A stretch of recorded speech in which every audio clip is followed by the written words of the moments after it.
Okay जी, अस्सलाम वालेकुम। सो ये वाली जो रिकॉर्डिंग है हमारी, ठीक है, ये इतनी अच्छी नहीं हुई थी। So therefore I am recording this separately. I try to do this first part जल्दी से। अच्छा, क्या लिखा हुआ है? Calcium nitrate. अच्छा, by the way the paper that we are solving is this summer 2542। ठीक है।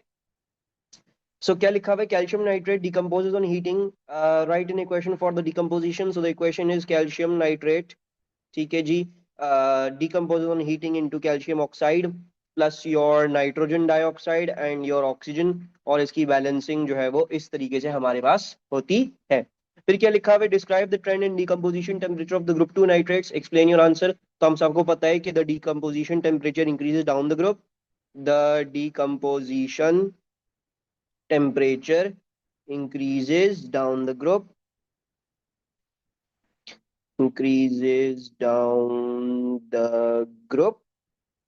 ठीक है जी। Why does it increase? Because down the group हमारा कैटायनिक रेडियस इंक्रीज करता है, एंड सो देयरफॉर वो एन आयन का शेप लेस डिस्टॉर्ट करता है, लेस पोलराइज करता है उसको, and therefore it becomes more stable. ठीक है, तो हम इसको इस तरीके से लिख लेंगे। ये ऐसे आंसर हैं जो आपको याद करने हैं, जो कि आपकी टीचर्स ने आपको पहले से बताए होंगे, भाई यही याद करना है, यही लिखना है।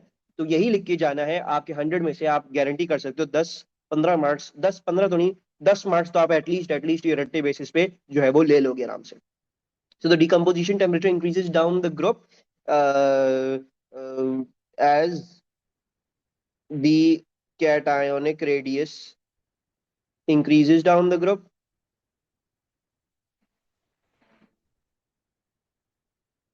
So the cation pulls less strongly on the anion.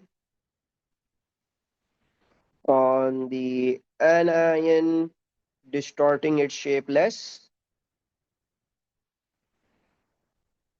Its shape less. ठीक है जी, and therefore making the nitrate stable. The nitrate stable। ठीक है जी। अच्छा, अब हम जो है वो आगे चलते हैं। फिर क्या लिखा हुआ है? A sample of 0.333 grams of strontium oxide is completely dissolved in distilled water to form a solution of strontium hydroxide। ठीक है, इतना ग्राम आपने स्ट्रोंशियम ऑक्साइड लिया और इसका स्ट्रोंशियम हाइड्रोक्साइड का आपने सोल्यूशन बना लिया। The resulting solution is added to a volumetric flask and made up to 250 cm cube with distilled water। Calculate the pH of this solution, give your answer to two decimal places। So ये basically आपके पास आपको alkali की pH निकालने को बोली हुई है। तो हम सबको पता है हम इसमें आयनिक प्रोडक्ट ऑफ वाटर इस्तेमाल करते हैं। So let's do that. सबसे पहले मैं क्या कर रहा हूँ? सबसे पहले मैं मोल्स ऑफ स्ट्रोंशियम हाइड्रोक्साइड ढूंढूंगा, स्ट्रोंशियम ऑक्साइड ढूंढूंगा, नॉट हाइड्रोक्साइड। सो इसका मास अपॉन एमआर हो जाएगा। ठीक है, मास क्या है? 0.333। और इसका MR you can calculate, it is coming out to be 103.6। ठीक है, तो जब मैं ये करता हूँ 0.333 ओवर क्या है 103.6, सो आई एम गेटिंग 3.21443 कर लेते हैं। ठीक है जी, into 10⁻³ moles of your strontium oxide. अच्छा, अब बेसिकली देखो, हमारे जो सॉल्यूशन की पीएच होती है वो स्ट्रोंशियम ऑक्साइड की वजह से नहीं होगी, बल्कि स्ट्रोंशियम हाइड्रोक्साइड की वजह से होगी, यानी basically the hydroxide ions that are in the solution. Right now if you see, एक स्ट्रोंशियम ऑक्साइड बेसिकली, सॉरी, एक स्ट्रोंशियम हाइड्रोक्साइड बेसिकली दो हाइड्रोक्साइड के मॉलिक्यूल रिलीज कर, राइट। बेसिकली ये होगा कि जो भी स्ट्रोंशियम ऑक्साइड होंगे वो कन्वर्ट करें आपके स्ट्रोंशियम हाइड्रोक्साइड में by reaction with water, and that strontium hydroxide can give you two hydroxide ions. So basically आपने जो भी मोल्स निकालने हैं इधर, ठीक है जी, आपको उनको मल्टीप्लाइड बाय 2 करना पड़ेगा ताकि आप हाइड्रोक्साइड के मोल्स निकाल लो। सो जो है वो 2 मल्टीप्लाइड बाय 3.2143 इंटू 10⁻³ कर दिया। तो ये क्या बन जाएगा? इंटू 2 कर लेते हैं। सो आई एम गेटिंग 6.4286। ठीक है, इंटू 10⁻³ ये मेरे पास हाइड्रोक्साइड की मोल्स आ गए। अच्छा, अब जो है मुझे जो है वो ये बोला हुआ है कि हमने इनको 250 cm³ तक क्या कर दिया? डाइल्यूट कर दिया। So now I can work out the concentration of the OH। सो COH minus will equal to the moles 6.4286 into 10⁻³ divided by your volume which is 250 into 10⁻³ तो ये हमारे पास क्या आ गया? डिवाइड बाय 250 इंटू 10⁻³ कर लेते हैं। सो मेरे पास यहाँ पे आंसर आ रहा है 0.025714। ठीक है, ये आ गई कॉन्सेंट्रेशन ऑफ OH माइनस। अब आपने आयनिक प्रोडक्ट ऑफ वाटर इस्तेमाल करनी, which is KW equals to H plus and then OH minus. So now you can work out the H plus, which is going to be the 10 to the power minus 14, which is the value for the ionic product of water divided by the OH minus concentration, which is 0.0257114.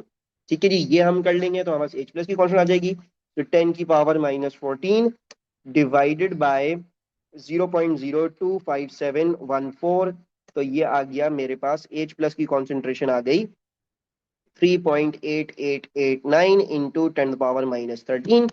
This is the H plus concentration, and now I need to work out the आपकी जो pH है. So pH क्या होती है? pH होती है आपकी minus log 10 H plus concentration, which is working out to be, so मैं कैलकुलेटर में डायरेक्ट कर रहा हूँ, minus log 10 answer. So I am getting 12.41 answer बोला भाई 2 डेसिमल प्लेसेस, तो मैं 12.41 जो है वो अपना आंसर यहाँ पे लिख रहा हूँ. ठीक है, इसके और भी अप्रोचेस एग्जिस्ट करती हैं, POH इस्तेमाल कर लेते हैं कोई बच्चे, तो वो भी सही है, लेकिन मैं इसको इस तरीके से करता हूँ because I don't want the people to get confuse in lot of concepts. अच्छा, अब क्या लिखा हुआ है? अब लिखा हुआ है when cobalt 2 sulphate is dissolved in distilled water solution A is formed, the reaction scheme in figure 2.1 shows some of the reactions of solution A. अच्छा, जब मैं कोबाल्ट सल्फेट को पानी में डालूंगा तो क्या बन जाएगा? ये बेसिकली कोबाल्ट का पानी वाला कॉम्प्लेक्स बन जाएगा, राइट? सो बेसिकली कोबाल्ट का पानी वाला कॉम्प्लेक्स क्या होता है? It is going to be this COH2O6, and then overall charge क्या होगा? इसके ऊपर 2 प्लस का चार्ज आ जाएगा. ठीक है, अच्छा थोड़ा सा नीचे करके लिख लेता हूँ 2 प्लस को. अच्छा, colour of cobalt containing species, यहाँ पे जो पानी वाला कॉम्प्लेक्स होता है उसका कलर जो है पिंक होता है. अच्छा, सॉलिड बी क्या बोला है इन्होंने? सोडियम हाइड्रोक्साइड डाला है. Yes we know an acid base reaction happens. ठीक है, या precipitation reaction happens, and what is produced over here is basically COH2O4 and then OH2. जो चीजें आपको याद करने को बोली गई हैं वो आप याद करके जाएंगे. ये सारा आपका रट्टे वाला पार्ट है, तो ये आपको याद करके जाना है. So you're getting an acid base slash a precipitation reaction. अच्छा, दूसरी बात, इसको हम प्रेसिपिटेशन क्यों बोलते हैं? क्योंकि देखो बेसिकली ये सॉलिड बन के बाहर निकल आएगा, इसके ऊपर कोई चार्ज नहीं है. So what ever the 2 plus charge was completely cancelled out by this -2 का charge by 2 hydroxide ions, and so therefore it will not be able to form the ion dipoles with the water and get precipitated out. ठीक है, lastly क्या है? हमने क्या बोला भाई? सी में क्या कर रहे हैं आप? एक्सेस NH3 डाल रहे हैं, तो एक्सेस NH3 डालोगे तो कोबाल्ट का अमोनिया वाला कॉम्प्लेक्स बन जाएगा, यानी NH3 6 बन जाएगा, and this is going to be 2 plus once again. ठीक है, और जो है वो इसका जो कलर होता है वो स्ट्रॉ होता है. और अब क्या हुआ है? अब हमारे पास लिगेंड एक्सचेंज हुआ है, right? Because it completely got replaced. वो जो 6 चीजें थी उनको आपने रिप्लेस करके आपने उनको अमोनिया से रिप्लेस कर दिया. ठीक है, suggest a suitable region for the formation of COCl4 2 minus from solution A, so we can जो है वो add पानी वाले complex में concentrated HCl to form this. So concentrated HCl हो जाएगा ये, whoops, HCl. फिर क्या लिखा हुआ है? The complex ion COCl4 2 minus has tetrahedral geometry. The 3D orbitals in an isolated CO2 plus ion are degenerate. Complete figure 2.2 show the relative energies of 3 orbitals in the CO2 plus ion and the CO2 plus tetrahedral complex. अच्छा, सबसे पहले अगर मैं normal degenerate की बात करूं, CO2 plus ion की बात करूं, सो बेसिकली क्या होंगे मेरे पास? जो है वो 5 ऑर्बिटल होंगे और हर किसी की एनर्जी क्या होगी? बराबर होगी. सो 1 2 3 4 5, आई will have 5 orbitals, all of them will be equal. बाकी हमने ये याद रखना है कि हमारे पास बेसिकली कौन कौन से होते हैं. हमारे पास बेसिकली DXY होता है, DYZ होता है और DXZ होता है. ठीक है जी, और जो है वो हमारे पास, अच्छा बाय द वे ये Z है मेरा, और जो है हमारे पास DS² माइनस Y² होता है और DZ² होता है. ठीक है जी, ये होते हैं along the axis. These are the ones that are along axis and these are the ones that are between the axis. ठीक है जी, सो ये हमारे पास जो है वो क्या हो जाते हैं? हमारे between the axis हो जाते हैं. अच्छा, अब जो है वो टेट्राहीड्रल कॉम्प्लेक्स में जो लिगेंड्स आते हैं वो बिटवीन द एक्सिस आते हैं, तो ये इनको रिपेल करके या इनको हायर एनर्जी कॉज कर देते हैं. तो बेसिकली आपके 3 जो है वो आप ऊपर बनाओगे, so you draw 3 above, and rest of the 2 जो अलोंग द एक्सिस हैं उनकी डायरेक्शन में लिगेंड्स नहीं आ रहे, तो आप दिखाओ. लेकिन एक चीज आपने डिफरेंट ये जरूर दिखानी है कि भाई यहाँ पे ये लोअर स्टेट में होंगे, यहाँ पे दोनों, जो इसका इवन लोअर एनर्जी वाला है वो भी इससे हायर होगा, क्योंकि जब बॉन्ड करती है चीज तो इसकी ऑर्बिटल्स की ज्यादा एनर्जी हो जाती है. ठीक है, तो ये हमारे पास आ गया. अच्छा, फिर क्या लिखा हुआ है? Draw a 3 dimensional structure to show the complex ion COCl4 2 minus. अच्छा, COCl4 2 माइनस का हमें नहीं, ठीक है ठीक है, यही बनाना है. तो हमने जो है वो CO और जो है वो इसको जो है वो मैंने यूं बना लिया, Cl Cl and then Cl, एंड मैंने जो है वो इस पे 2 का चार्ज डाल दिया। अब क्या बोला हुआ है, H2O2 can act as an oxidising agent और अ रिड्यूसिंग एजेंट। अच्छा, ये वाला सवाल बड़ा मजे का है। H2O2 can act as an oxidising agent और a reducing agent when reacting with species that contain manganese. Table 2.2 shows electrode potentials for some of the reactions.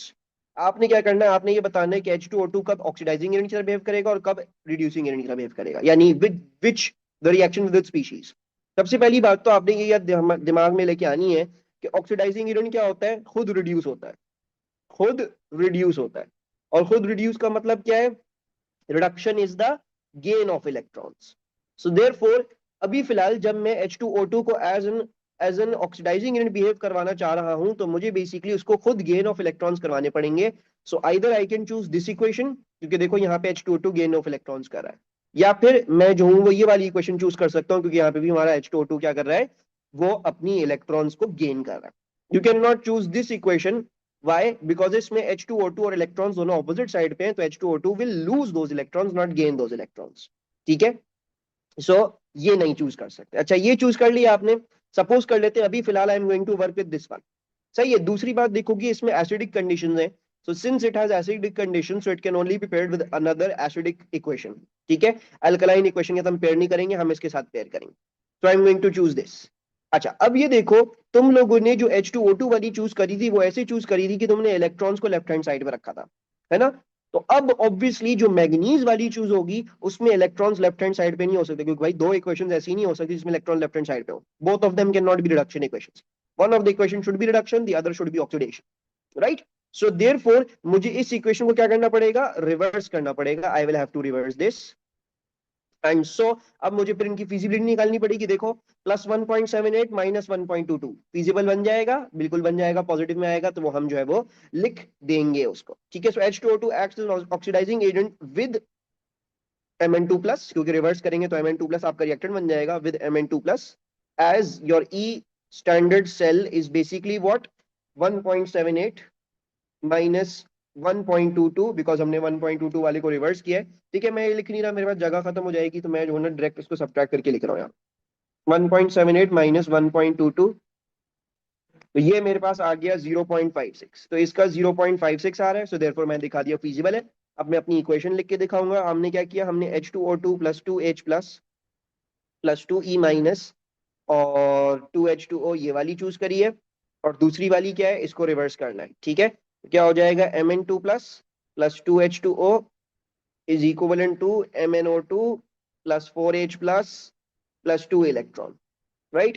So the two electron get cancelled out, this 2 will cancel out this 4 and just leave 2, और पानी cancel out हो जाएगा, पानी भी cancel out हो जाएगा। तो ये सब कैंसिल आउट होने के बाद मेरे पास जो मेरी नेट इक्वेशन बन रही होगी वो बन जाएगी H2O2 + Mn2+ equals to MnO2 + 2H+। ठीक है, ये मेरी क्या हो जाएगी, ये मेरी इक्वेशन हो जाएगी if I choose this combination. अच्छा, अब दूसरी क्या कर सकते थे आप कॉम्बिनेशन यहाँ पे चूज, वो मैं सिर्फ बता रहा हूँ, मैं लिखूंगा नहीं। दूसरी कॉम्बिनेशन आप ये चूज करते थे, आप ये वाली इक्वेशन चूज करते। ठीक है जी, जैसे मैंने आपको शुरू में बताया कि हम दोनों चूज कर सकते हैं। मैंने अभी फिलहाल अगर फॉर एग्जाम्पल अगर मैंने ये वाली चूज कर ली, रेड से लिख रहा हूँ इसको। ठीक है, तो इसमें देखो, इसमें अल्कलाइन कंडीशंस है, so therefore you will have to choose the alkaline वाली। ठीक है, और देखो क्योंकि तुमने ऑलरेडी इस पे इलेक्ट्रॉन्स लेफ्ट हैंड साइड पे ले लिया, तो तुम्हें इसको रिवर्स करना पड़ेगा। सो इसको रिवर्स करोगे ताकि इलेक्ट्रॉन इसके राइट हैंड साइड पे आ जाए, तो ये क्या बन जाएगा, +0.04 बन जाएगा, है ना। तो देख लो, 0.88 + 0.04 फीजिबल है, बिल्कुल है, 0.92 आ रहा होगा feasible. And then you will say that it will also behave as an oxidising agent with your MnOH2। ठीक है जी, as the E cell is 0.88 + 0.04, that is 0.92, and you will write the equation जैसे मैंने आपको लिखना सिखा दी है। So that's the other answer that is given in the mark scheme for this part। अच्छा, फिर आ जाती हैं हम जो है वो दूसरी उस पे।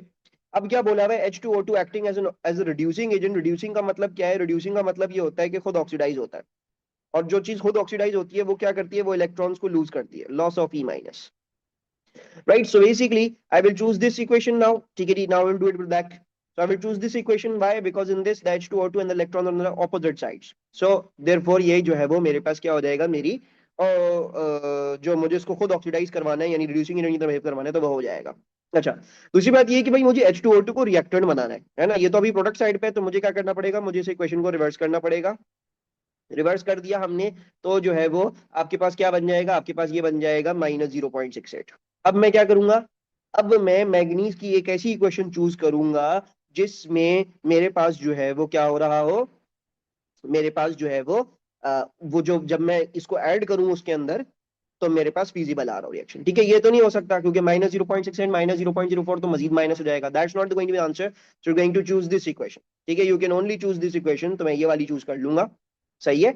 और इसमें देख लो, क्योंकि मैंने इलेक्ट्रॉन्स इसमें रिवर्स कर दी ना, नहीं इस साइड पे ले आया, तो मैं इलेक्ट्रॉन इसके इस साइड पे ही रख सकता हूँ। I don't need to reverse this equation, so therefore -0.68 plus 1.22 ये मेरा आंसर हो जाएगा for the other feasible reaction. तो हम यहाँ पे लिख लेते हैं, मैंने इस वाली को रिवर्स किया, ठीक है जी, इस वाली को एज इट इज ले लिया, तो उसका मतलब ये है कि MnO2 के साथ रिएक्ट कर रहा हूं मैं। So H2O2 acts as a reducing agent with MnO2 as E cell. क्या आ रहा है, ई सेल आपका आ रहा है क्या आ जाएगा, 1.22 -0.68। ठीक है जी, सो 1.22 -0.68 ये आ गया मेरे पास 0.54। ठीक है जी, और फिर हम अपनी इक्वेशन फॉर्म कर लेंगे। मैंने H2O2 वाली रिवर्स करके लिखनी है, सो H2O2 रिवर्स करके लिख दी, 2E minus plus 2H plus plus O2। और आपकी MnO2 वाली एज इट इज लिख दी, MnO2 plus 4H plus plus 2E minus. ठीक है, एक सेकेंड मीटिंग देख लूँ, मीटिंग चल रही है, मीटिंग चल रही है। सही है, कहाँ था मैं, हाँ सही। सो आपके पास आ गया MnO2 plus 4H plus plus 2E minus is becoming Mn2 plus plus 2H2O। ठीक है जी, सो मैं जो हूँ अब इसको सिंप्लीफाई कर लेता हूँ। कैसे होगा सिंप्लीफाई, इलेक्ट्रॉन इलेक्ट्रॉन कैंसिल, और जो है वो ये 2 और ये 2 रह जाएंगे बस, और तो कुछ कैंसिल आउट नहीं हो रहा। सो हमारे पास हो जाएगा, हमारी नेट इक्वेशन क्या हो जाएगी, net equation will be H2O2 plus MnO2 is echo, sorry ये इधर 2H प्लस भी है, ठीक है वो भी लिख देते हैं, plus 2H plus will be becoming O2 plus Mn2 plus plus 2H2O। ठीक है, तो ये मेरी जो है वो क्या बन जाएगी, मेरी इक्वेशन बन जाएगी। अच्छा, फिर क्या सवाल है मेरे पास, फिर मेरे पास जो है वो स्टोइक्योमेट्री का सवाल है। Acidified magnet ions can be used to analyze the contents of an iron tablets by titration. तो हमने आयरन टैबलेट्स का कंटेंट निकालना है by titration. Two identical iron tablets are crushed and dissolved in water. The resulting solution is made up to 150 cm cube with distilled water. 25 cm cube of the solution requires this much MnO4 minus to reach the end point. The relevant half equations are shown. बोल रहे हैं describe the colour change. अच्छा भाई, हम करते क्या है इसमें, हम इसमें जो है वो ब्यूरेट के अंदर KMnO4 डालते हैं, right. So basically the burette is having the KMnO4, this is going to be your KMnO4।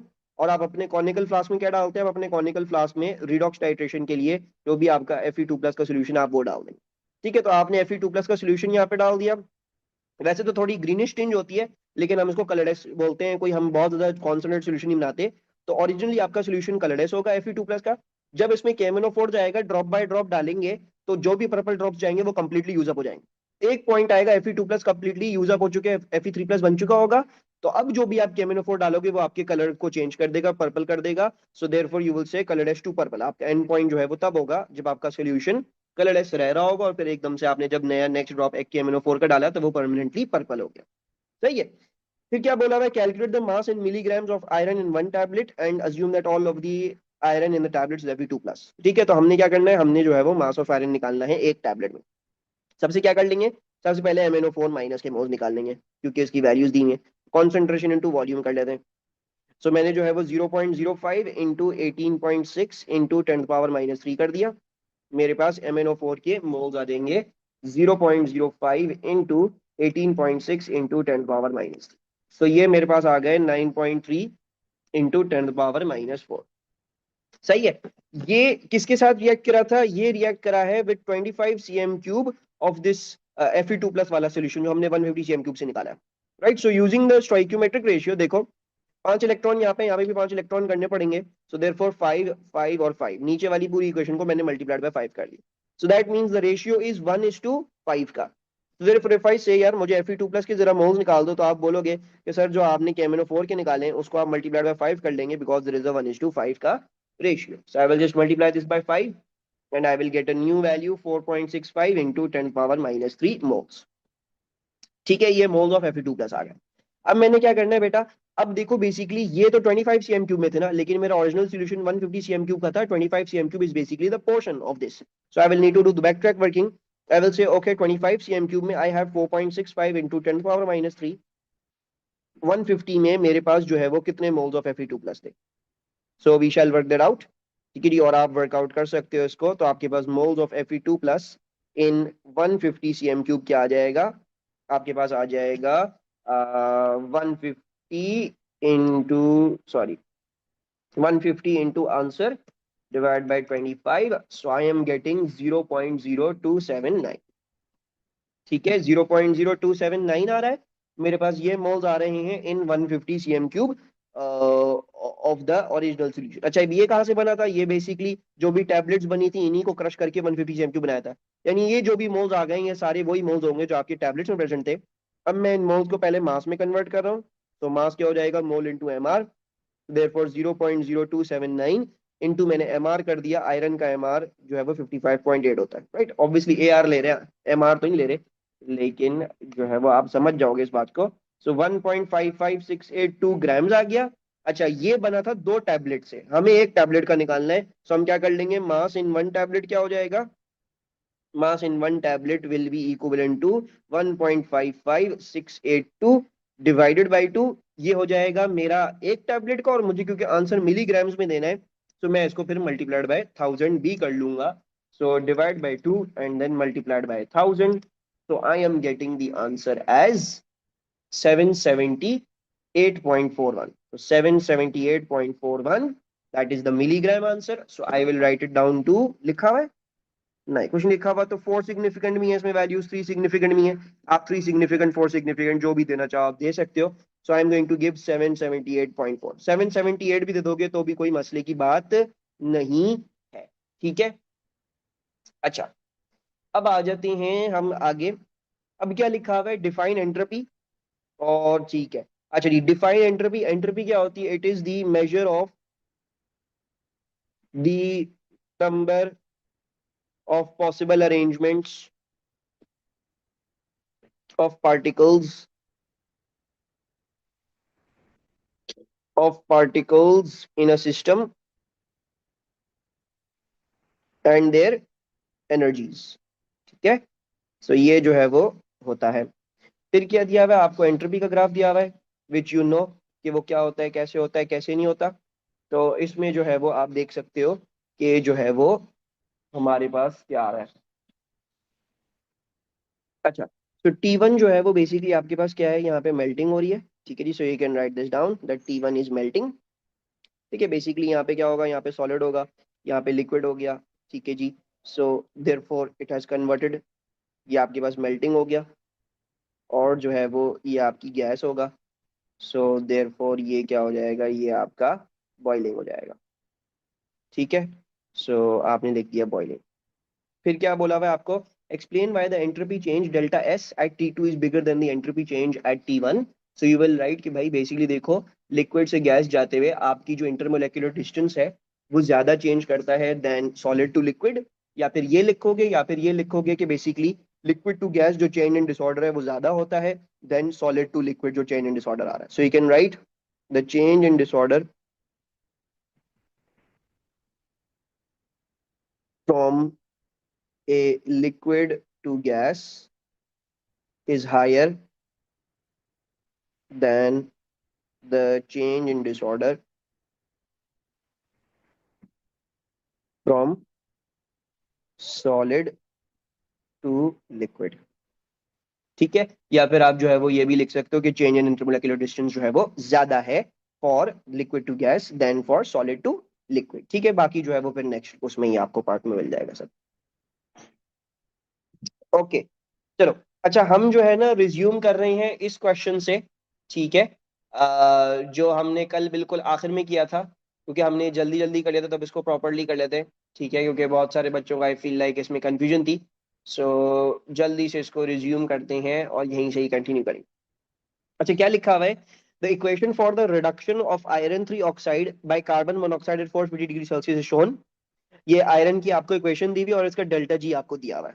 ठीक है, फर्दर अगर आप देखोगे आपको जो है वो फॉर्मेशन एंथैल्पी की डाटा दी हुई है सबकी सबकी, and they have also given you entropy की data for some of the terms, और आपको ये बोल रहे हैं कि जरा जो है वो इस वाले की कार्बन मोनोऑक्साइड की एंट्रोपी हमें जरा निकाल के दे दे। राइट, सबसे पहले मैं क्या कर रहा हूँ, सबसे पहले मैं डेल्टा एच निकाल लूंगा इस पूरी इक्वेशन का। वो कैसे निकलेगा, वो निकलेगा भाई मेरे पास इक्वेशन क्या है, Fe2O3 plus 3CO equals to 2Fe plus 3CO2। Right, formation की जब भी डाटा दी हुई होती है तो नीचे हम क्या लिखते हैं, नीचे हम अपने एलिमेंट्स लिखते हैं। तो फेरम हो गया, ऑक्सीजन हो गया, कार्बन हो गया, ये एलिमेंट्स जो हैं वो दोनों साइडों पे इन चीजों को बना रहे होंगे। अब आप ये देखो कि इसका 1 मोल है, सो इसकी एंथैल्पी में एक दफा ले लूंगा -82, सॉरी -824.2, और ये 3 है तो मैं इसकी एंथैल्पी जो है वो 3 दफा ले लूंगा, सो +3 टाइम्स -110.5। सही है। अच्छा, यहाँ पे आयरन इसकी तो जीरो दी हुई है क्योंकि एलिमेंट है, तो जीरो होगी तो हमने जीरो ले ली, और 3 टाइम्स कार्बन डाइऑक्साइड है, सो 3 टाइम्स मैंने क्या कर लिया, -393.5 कर लिया। सही है। अब इसको कैलकुलेट कर लेते हैं दोनों साइड्स को, ये क्या आ रही है मेरे पास, तो ये आ जाएगी -824.2 plus 3 times -110.5, so I am getting -1155.7, और ये कितना हो जाएगा, ये हो जाएगा 3 times -393.5, so I am getting -1180.5। ठीक है, ये आ रही है हमारी दोनों साइड की। अब क्या करोगे भाई, इधर से इधर जाना है तो कैसे जाओगे, सीधा तो जा नहीं सकते, तो पहले नीचे जाओगे फिर ऊपर जाओगे। So therefore this will become, you will take this as negative and you will take this as positive. सो आपकी डेल्टा एच क्या हो जाएगी, आपकी डेल्टा एच हो जाएगी नेगेटिव ऑफ दिस नंबर, यानी बेसिकली +1155.7, और ये वाला आप एज इट इज ले लोगे क्योंकि इसको पॉजिटिव के साथ लेना है, सो ये -1180.5 हो जाएगा। तो क्या हो गया, -1180.5 plus 1155.7, so we are getting a value of -24.8 kilojoules per mole. सही है। अब मैं क्या इस्तेमाल कर रहा हूँ, अब मैं जो हूँ वो अपनी डेल्टा जी वाली इक्वेशन इस्तेमाल कर रहा हूँ। वो क्या होती है, वो होती है delta H minus T delta S. So delta G मुझे यहाँ ऊपर दी हुई है -36.2, -36.2, डेल्टा एच क्या हो गई, -24.8 हो गई, माइनस टी टेम्परेचर जो है वो ये दिया हुआ 450 डिग्री सेल्सियस, सो 450 प्लस 273, और डेल्टा एस। आप यहाँ पे डेल्टा एस वर्कआउट करोगे तो वो क्या हो जाएगा, वो हो जाएगा -36.2 plus 24.8 divided by -450 plus 273, so you would be getting an answer of -36.2 plus 24.8 divided by -450 plus 273, सो आपके पास वैल्यू आ गई 0.015767। अच्छा, अब देखो तुम लोगों ने क्योंकि जो डेल्टा जी की वैल्यू है वो भी किलो जूल पर मोल में इस्तेमाल करी है और डेल्टा एच भी किलो जूल पर मोल में इस्तेमाल करी है, सो देयरफॉर ये जो एस की वैल्यू आई है ना डेल्टा एस की, ये भी क्या होगी, ये भी किलो जूल पर केल्विन पर मोल में होगी। ठीक है, अभी मुझे इसको जूल पर केल्विन पर मोल में क्या करना पड़ेगा, कन्वर्ट करना पड़ेगा। तो डेल्टा एस इन जूल पर केल्विन पर मोल क्या हो जाएगा, मल्टीप्लाइड बाय 1000 करता हूँ इस वैल्यू को, तो मल्टीप्लाइड बाय 1000 कर दिया तो मेरे पास ये आ गई 15.7676 जूल पर केल्विन पर मोल। और अब फाइनली जो आपका प्रोसीजर था, क्या प्रोसीजर था, delta S equals to products minus reactants, वो आप अप्लाई कर देंगे इधर। ठीक है जी, प्रोडक्ट्स क्या हो गई, प्रोडक्ट्स ये दोनों हो गई, क्या क्या था, दो आयरन थे, सो देयरफॉर मैंने दो आयरन ले लेने, दो आयरन यानी 2 टाइम्स 27.3। अच्छा, डेल्टा एस की वैल्यू क्या थी, it was 15.676, sorry 767, okay, 7676 equals to 2 times 27.3। Then carbon dioxide 3 दफा थे, सो देयरफॉर मैंने क्या कर लिया, मैंने 3 टाइम्स 213.8 ले लिया। फिर कार्बन मोनोऑक्साइड देखो ये 3 है और ये रिएक्टेंट है ना, तो इसको -3x ले लेता हूँ, इसको अननोन बोल दिया x। ठीक है, सो -3 टाइम्स x हो गया, और जो है वो आपका Fe2O3 एक ही दफा है और उसकी 87.4 है, सो देयरफॉर मैंने -87.4 ले ली। ठीक है, अब इसको कैलकुलेट कर लोगे तो तुम लोग के पास यहाँ पे x की वैल्यू आ जाएगी 197.6 जूल पर केल्विन पर मोल आ जाएगी। ठीक है, इतना हमने कल भी कर लिया, लेकिन मैंने एक दफा कहा कि भाई कल क्योंकि जल्दी जल्दी करे तो ये कर लेते हैं, और बाकी इसको राउंड ऑफ कितना करोगे। अच्छा, अब ये देखो इसमें तुम्हारे पास तुम लोगों ने जो वैल्यू इस्तेमाल करी है उनकी फर्स्ट डीपी थी सारी वैल्यूज की। मैं डेसिमल प्लेस क्यों देख रहा हूँ इधर, डेसिमल प्लेस इसलिए देख रहा हूँ क्योंकि इस क्वेश्चन में मैंने मेजरली सिर्फ एडिशन सब्ट्रैक्शन ही करी और कुछ नहीं किया। सारे पार्ट्स एडिशन सब्ट्रैक्शन के ही थे, तो आप उसकी बेसिस पे करना चाहो वो भी सही है, वरना कोई बच्चा कहे नहीं भाई मैंने डिवीजन में करी है तो मैं सिग्निफिकेंस के तौर पे करना चाह रहा हूँ, तो मार्क्स स्कीम में आपके पास दोनों आंसर्स अलाउड है, आपके पास 197.6 भी अलाउड है, और अगर कोई बच्चा 198 लिख रहा है तो वो भी आपके पास क्या है, अलाउड है। ठीक है, इसमें कोई प्रॉब्लम अब? ठीक हो गया। अच्छा आगे चलते हैं अब हम।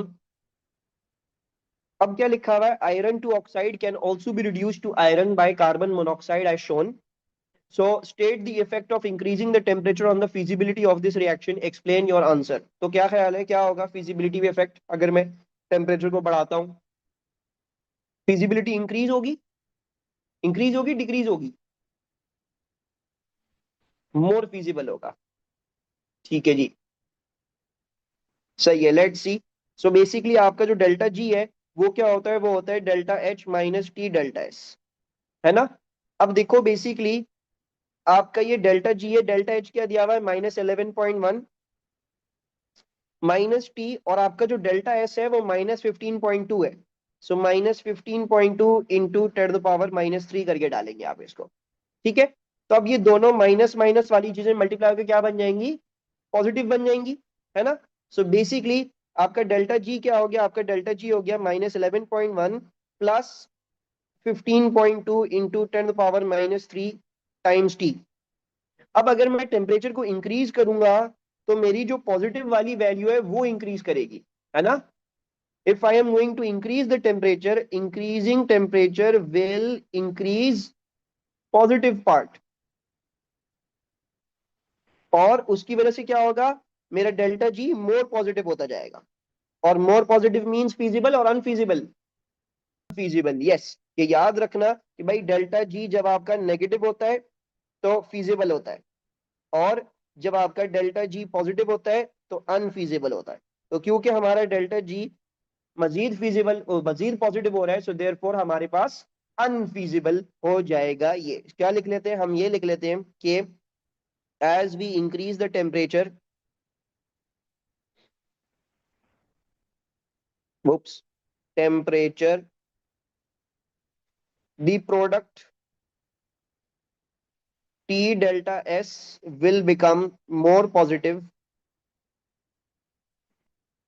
making reaction unfeasible.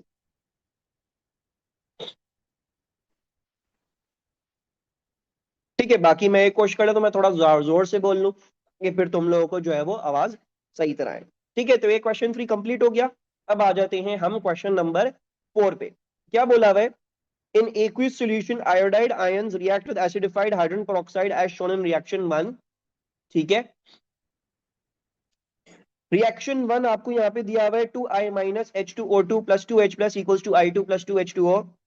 The rate equation for reaction 1 is shown, rate equation ये दी भी। Explain what is meant by the order of a reaction. तो order of a reaction is the power the reactant terms are raised in the rate equation. बिल्कुल सही है। तो क्या लिखते हैं हम इसको ये लिखते हैं, it is the power a concentration term is raised to in the rate equation। ठीक है, जो भी आपके पास कांस्टेंट टर्म है उसकी पावर जो है वो आपके पास, वो जो भी आप लगा रहे होते हैं उसको हम ऑर्डर बोलते हैं। कंप्लीट टेबल 4.1 बच्चों वाला टेबल है भाई। देखो इस इक्वेशन में H प्लस नहीं है तो आप बोलोगे 0। I माइनस कितनी दफा है, I माइनस एक ही दफा है, पावर 1 है तो 1 बोल दोगे। H2O2 कितनी दफा है, एक ही दफा है तो पावर 1 बोल दोगे। टोटल ऑर्डर क्या हो जाएगा, इन तीनों को ऐड कर दोगे तो 0 प्लस 1 इक्वल्स टू 2। तो टोटल ऑर्डर आपके पास जो है वो ये आ गया। बच्चों वाला सवाल है तो प्रिटी इजी पीजी है। फिर क्या लिखा हुआ है, sketch a line on figure 4.1 to show the relationship between I minus and time, यानी concentration of iodide and time. How is the line going to be? Product graph नहीं होगा बेटा, I माइनस रिएक्टेंट है ना, क्या हो गया, the I minus is a reactant, तो देयरफॉर आपके पास रिएक्टेंट वाला ग्राफ बनेगा। तो आपके पास ग्राफ जो है वो इस तरीके से बन जाएगा। ठीक है, अच्छा इसमें एक चीज ही निकल लेते हैं, रेट इक्वेशन कोई लिखा हुआ एक्सेस वगैरह कोई है इधर? ये नहीं लिखा हुआ तो फिर उसके नहीं होगा, उसका नहीं कंसिडर कर रहे होंगे। तो आप जो है वो लाइन, अगर कोई बच्चा इसको पहले भी क्वेश्चन होकर दिखाया था तो इसकी भी मार्क्स होंगे, और अगर कोई बच्चा इसको जीरो भी करके दिखाया था तो भी मार्क्स होंगे। बस आपने जो है वो डिक्रीजिंग जो हमारा एक्सपोनेंशियल वाला कर्व होता है ना, बस आपने वो वाला बना के दिखाना है। ठीक है, मैं ये वाला बना के दिखा रहा हूँ। सही है, ये आपके पास एक मार्क हो गया। अच्छा, अब आ जाते हैं यहाँ पे। अब क्या लिखा हुआ है, nitrogen dioxide reacts with ozone as shown in reaction to nitrogen dioxide is reacting with ozone. So why do we draw a curve when it said a line? बेटा लाइन भी कर्व होती है। जीनत, अगर I माइनस एक्सेस में होता तो फिर touch नहीं होता, अगर लिमिटिंग होता तो फिर तुम उसको जीरो कर देती। ठीक है, लिमिटिंग कंप्लीटली यूजर बताता है, एक्सेस कंप्लीटली यूजर नहीं होता, और बाकी रिवर्सिबल होता तो भी टच नहीं करता। तो और लाइन भी जो है वो कर्व होता है। बेटा अब्दुल्ला अभी हकीम ये सवाल नहीं पूछो, हमने देखा भी है P5 में, कर्व ऑफ बेस्ट फिट और लाइन ऑफ बेस्ट फिट और straight line of best fit. Line line होती है, लाइन सीधी भी हो सकती है, टेढ़ी भी हो सकती है। ठीक है, तो लाइन में ये नहीं होता कि मतलब ये होगा कि स्ट्रेट लाइन ही बनानी है उसकी।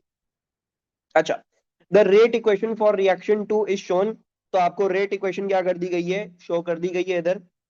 Two experiments are carried out to measure the rate of reaction to. In the first experiment, the initial rate is measured starting with known concentrations of NO2 and O3. In the second experiment, the concentrations of NO2 and O3 are both increased by a factor of 4. Predict how the initial rate for reaction 2 would change. क्या हो जाएगा भाई initial rate? 4 into 4 हो जाएगा बिल्कुल। 4 की power 1 multiplied by 4 की power 1 equals to 16 आपके पास आंसर हो जाएगा। ठीक है, क्योंकि दोनों ऑर्डर 1 है ना, तो देयरफॉर आपने 4 की पावर 1 मल्टीप्लाइड बाय 4 की पावर 1 करके आपने 16 कर दिया। क्या हुआ लाइबा, क्वेश्चन मार्क क्यों आ गया भाई चैट में? Explain again. देखो बेटा, इसको भी 4 टाइम्स इंक्रीज कर रहे हैं, इसको भी 4 टाइम्स इंक्रीज कर रहे हैं। अब तुम कैसे देखती थी, तुम ये देखती थी कि भाई तुम्हारे पास इनका ऑर्डर क्या है, इसका ऑर्डर 1 है तो तुम बेसिकली लिखोगी 4 की पावर 1। फिर इसका भी क्या है, इसका भी ऑर्डर 1 है तो तुम लिखोगी 4 की पावर 1।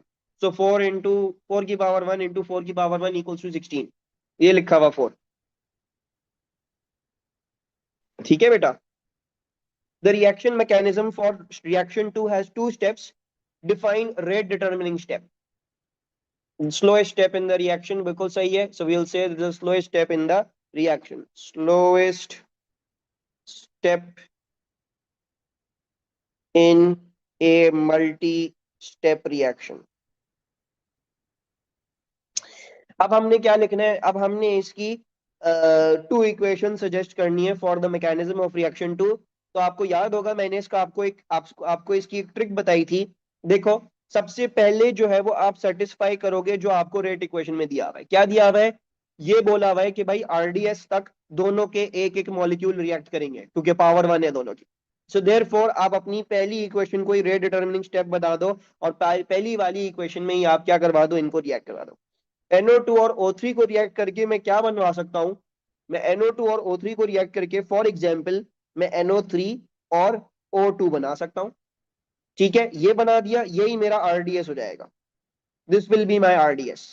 और अब बाकी, अब मुझे क्या करना है, बाकी अब मुझे जो है वो देखो, ये NO3 यहाँ प्रोडक्ट में मौजूद नहीं है तो मुझे NO3 यहां से हटाना पड़ेगा। ठीक है, तो मैं इसको इस्तेमाल कर लूंगा, I will use this up. और इसको यूज अप किस चीज के साथ करूंगा, देखो मैंने एक NO2 का मॉलिक्यूल इस्तेमाल नहीं किया, दो थे मेरे पास, मैंने अभी फिलहाल सिर्फ एक ही इस्तेमाल किए। तो मैं इस NO3 को रिएक्ट करता हूँ with the NO2 that is remaining, और इसके थ्रू जो मुझे प्रोडक्ट चाहिए दूसरी वाली वो मैं बना देता हूँ, जो मैंने N2O5 बना लिया। तो ये मैंने इसको इस तरीके से कर लिया। टेक्निक क्या होती है, टेक्निक ये होती है, पहले आप ये देखिए आपको रेट इक्वेशन में क्या दिया हुआ है, जो दिया हुआ है उसी की बेसिस पे पहला स्टेप आरडीएस कर दें। तो आपने NO2 और O3 को लेके पहला वाला स्टेप जो है वो आरडीएस बना के आपने प्रोडक्ट्स बना दी। मैंने NO3 O2 बना दी, O2 जो है वो प्रोडक्ट बन गई। अब वो मैं यूज अप नहीं करूंगा, हाँ, लेकिन जो NO3 मैंने बनाया है वो यहाँ पे नहीं है प्रोडक्ट, तो मुझे इसको यूज अप करना पड़ेगा। तो मैंने अगले वाले स्टेप में NO3 को यूज अप किया, जो बचा हुआ रिएक्टेंट था उसके साथ रिएक्ट किया, और मैंने ये N2O5 अपने पास बना दी जो मेरी फाइनल प्रोडक्ट मुझे बनानी थी। ठीक है, क्लियर है सबको, कोई प्रॉब्लम इसमें? आगे जा रहा हूं मैं। अब क्या है हमारे पास, dinitrogen pentoxide can decompose into NO2 and O2। The rate equation for this decomposition is shown. Rate equation show करी हुई है। ठीक है, figure 4.2 shows the graph of rate against N2O5 for this decomposition as expected, क्योंकि power 1 है, so therefore इनके बीच में direct proportion है, so therefore it should be a straight line through the origin. बिल्कुल सही बनी है. Use figure 4.2 to calculate a value for the rate constant for this decomposition. कैसे निकालूं इस ग्राफ से rate constant? 0.03 है, बता भी दे दानियाल ने, बाकी बच्चे बताओ.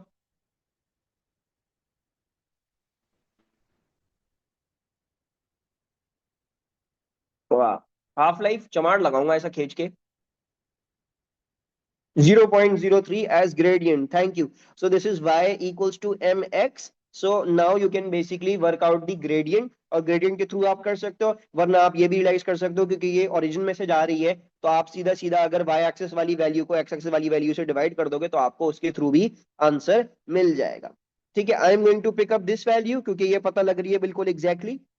ठीक है, तो हम जो है वो ये कर लेते हैं. Let's do 6 minus 0 divide by 0.2 minus 0, और कन्वर्जन भी कर लेते हैं. मेरे ख्याल से ये 10⁻⁻4 दी हुई है. ठीक है जी. सो अब इन्होंने हमें ये बोला हुआ नहीं है कि स्टेट में देना है, लेकिन मैं कन्वर्जन कर रहा हूं इधर. ठीक है, सो एक सेकेंड, मैंने गलत लिख दिया, sorry my bad, I wrote a little bit thing wrong. क्या है, 6 माइनस 0 है और इसको 10⁻⁻4 कर दूंगा मैं, और ये नीचे 0.02 माइनस 0 है. ठीक है, ये हो जाएगा आपका के, और ये 0.03 आ रहा है ना, कंफर्म करो. यही आंसर सही है. ठीक है, अच्छा.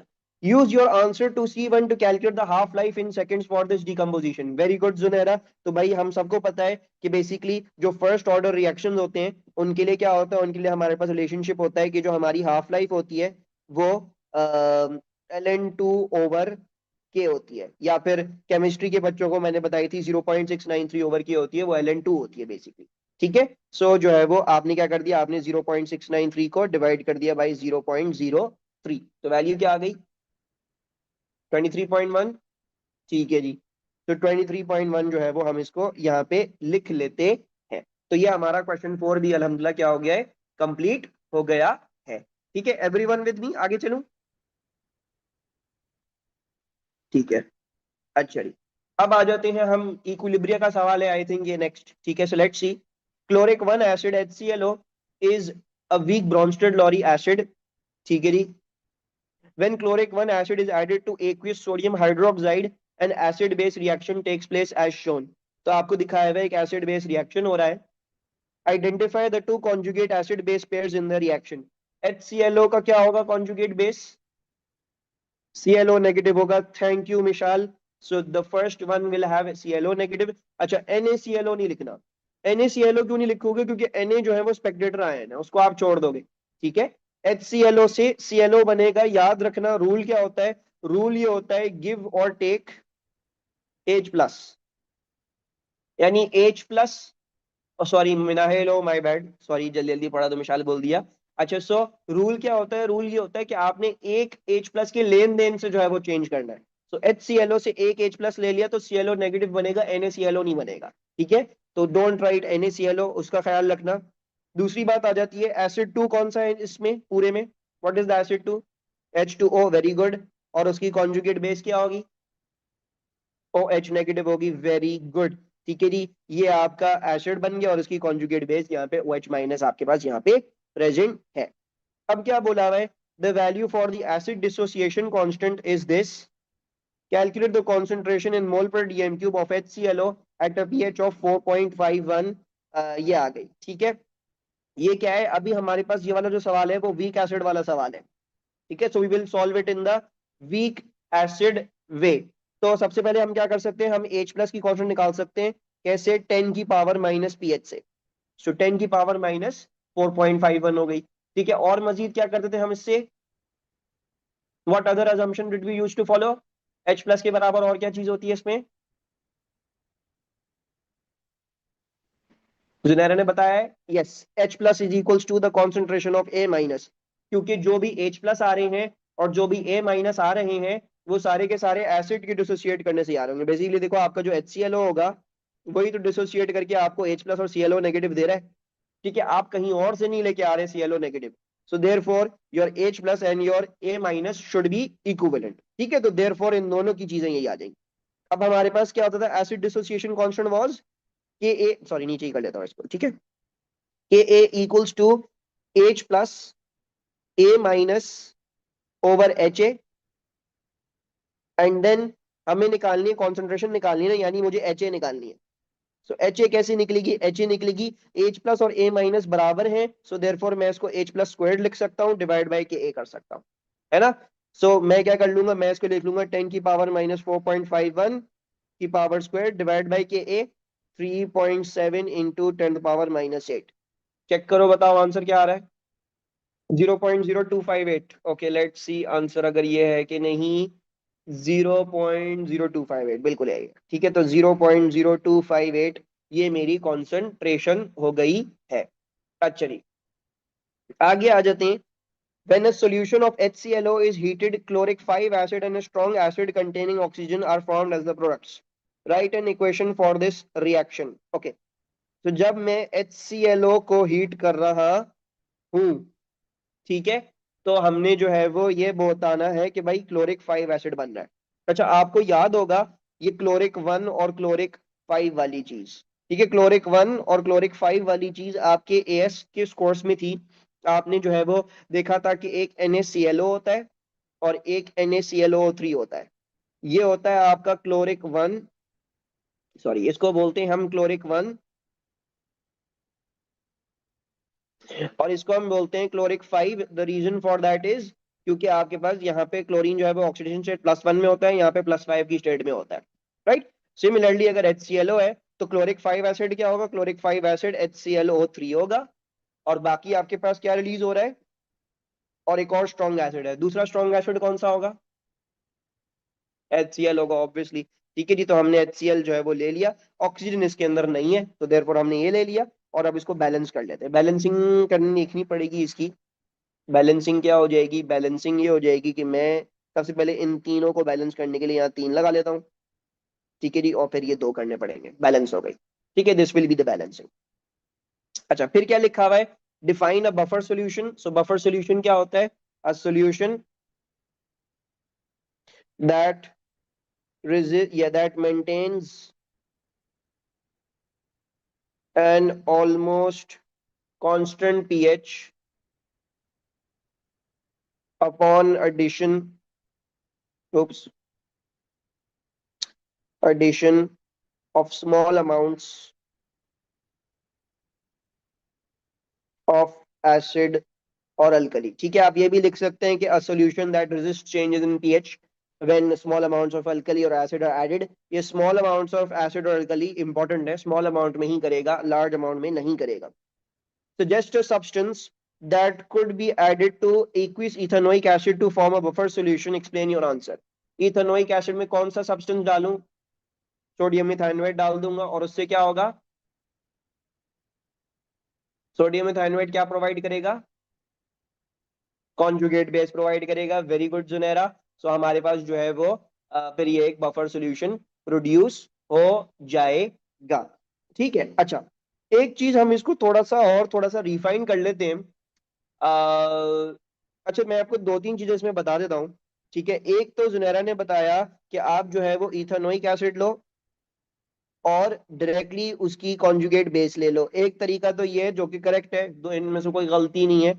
दूसरा तरीका क्या है, दूसरा तरीका ये हो सकता है कि आप जो है वो बजाय कि आप कॉन्जुगेट बेस डालो खुद से, आप वहीं पे इन सिचू प्रोड्यूस कर लो. तो CH3COOH को रिएक्ट कर दो विद NaOH. ठीक है, इसको लिमिटिंग में रखो, और लिमिटिंग में रख के आपके पास क्या बन जाएगा, आपके पास लेफ्ट ओवर जो आपकी CH3COOH होगी वो रह जाएगी, और जो है वो आपके पास CH3CONA आ जाएगा. So both perspectives are correct. कोई बच्चा अगर लिख रहा है कि भाई मैं डायरेक्टली इथेनोएट आयंस डाल रहा हूँ तो वो डाल दो. कोई बच्चा बोल रहा है नहीं मैं सोडियम हाइड्रोक्साइड डाल रहा हूँ लिमिटिंग क्वांटिटी में ताकि कॉन्जुगेट बेस फॉर्म हो जाए, तो वो भी आपके पास बिल्कुल करेक्ट है. ठीक है, दोनों पर्सपेक्टिव्स आपके पास क्या है, करेक्ट है. मैं इधर क्या लिख रहा हूँ, एड आपके पास जो है वो sodium ethanoate, sorry CH3CONA, which is basically your sodium ethanoate, ठीक है जी, as it is the conjugate base of ethanoic acid. ठीक है, आप या तो ये लिख लो कि add sodium ethanoate as it is the conjugate base of ethanoic acid, वरना आप ये लिख लो बेटा कि add sodium hydroxide so that the conjugate base the ethanoate ions are produced. ठीक है, तो वो आपके पास आपका दूसरा पर्सपेक्टिव आ गया। अच्छा, चैट में कुछ आया हुआ तो नहीं है? अगर हम सेकंड वाली फॉलो कर रहे हैं तो will have to show the first one too. First one show थोड़ी करना है, ये शो थोड़ी करना है, ये थोड़ी शो करना है ये सब कुछ, ये तो मैंने तुम लोगों को समझाने के लिए बताया। अच्छा, some fertilizers contain calcium dihydrogen phosphate, and aqueous solution containing dihydrogen phosphate ions can act as a buffer solution। ठीक है जी, write two equations to show how this dihydrogen phosphate ion can act as a buffer। कैसे लिखते थे, किन किन चीजों के साथ रिएक्ट करूं? H प्लस और OH माइनस। तो मैं अगर इसको H प्लस के साथ रिएक्ट करूंगा तो क्या बनेगा? HPO3 माइनस नहीं बनेगा, ध्यान से सोचो। HPO3 माइनस कैसे बनेगा भाई? H3PO4 बनेगा, यस। सो इसमें एक H ऐड कर दोगे तो क्या हो जाएगा? H3 और PO4 हो जाएगा, पॉजिटिव और नेगेटिव आपस में क्या हो जाएगा? कैंसिल आउट हो जाएगा। ठीक है, खत्म हो जाएगा। फिर आपने इसी तरह H2PO4 नेगेटिव लेना है और इसको OH नेगेटिव साथ रिएक्ट कर देना है। क्या क्या बनाऊंगा? एक तो पानी बन जाएगा, क्योंकि ये एक H प्लस दे देगा, इसको एक को पानी बना देगा। बाकी पीछे क्या रह जाएगा? बाकी पीछे आपके पास एक हाइड्रोजन कम हो गया तो HPO4, और ओवरऑल चार्ज इसका 2 माइनस हो जाएगा, क्योंकि जो है वो आपने एक H प्लस निकाल के इधर दे दिया, तो पीछे जो है वो फिर एक माइनस का चार्ज आपको बढ़ाना पड़ेगा। सो HPO4 2 माइनस हो जाएगा। ठीक है, ये आ गया। The solubility of calcium phosphate is 1.14 into 10 to the power minus 7। The expression for the solubility product is shown। ये इसकी solubility product की expression है। Calculate the value of KSP for Ca3PO4 to include units। तो कैसे करते थे? KSP हो जाएगी आपकी जो भी कैल्शियम की है, देखो solubility दी है ना, तो यही solubility क्या हो जाएगी? कैल्शियम 3 टाइम्स है, सो देयरफॉर हम कर लेंगे 3 times 1.14 into 10 to the power minus 7 cube. और इसके लिए क्या कर लेंगे? ये 2 टाइम्स है, सो इसको हम जो है वो 2 times 1.14 into 10 to the power minus 7 कर लेंगे स्क्वायर। ठीक है, और आपके पास इसका आंसर आ जाएगा। कैलकुलेट करो, मुझे बताओ आंसर क्या आ रहा है? -33। -33 बिल्कुल सही है, -33 ही है आंसर। तो ये आ गया। इसको मैं लिख लेता हूँ 3 सिग्निफिकेंट। ठीक है, 3 सिग्निफिकेंट है ना। सो 2.079 इंटू 10 power minus 33 बता रहे हो तुम लोग, मैं इसको लिख लेता हूँ 2.08 इंटू 10 power minus 33। यूनिट्स क्या हो जाएंगे इसके? यूनिट्स कैलकुलेट कर लेते हैं। अच्छा, मोल पर डीएम क्यूब, क्यूब है, और फिर मोल पर डीएम क्यूब स्क्वायर्ड है, तो क्या बन जाएगा? ये बन जाएगा basically mol cubed DM-9 into mol squared DM-6। So this is going to be mol की पावर 5, और -9 -6 क्या हो जाएगा? -15 हो जाएगा। ठीक है, तो मोल की पावर 5 और डीएम की पावर -15 हो जाएगा। लेट्स राइट दिस डाउन, मोल की पावर 5 डीएम की पावर -15। अगर देखा जाए तो ये पेपर बहुत आसान है। ठीक है, तो इंशाल्लाह उम्मीद करेंगे कि आपका पेपर भी बिल्कुल ऐसा ही है, आसानी है। इसका ऑर्गेनिक वाला पार्ट भी देखा है मैंने, ऑर्गेनिक वाला पार्ट भी आसानी है इसका। अच्छा, some solid sodium phosphate is added to saturated solution of calcium phosphate. Predict the effect if any on the solubility of calcium phosphate, explain your answer। Decreases due to the common ion effect, right. हम सबको पता है sodium की सारी salts क्या होती है? Soluble होती है। All salts of sodium are very very soluble, so it will cause an excess of these phosphate ions. The equilibrium will shift towards the left hand side and calcium phosphate will be precipitated out. So we can write this down, that solubility decreases due to the common ion effect।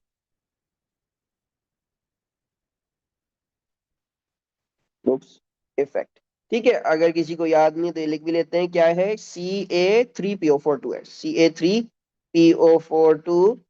ये basically आपके पास ये होता है कि Ca2+ बन रहे 3, और ये बन रहे 2PO4 2 माइनस।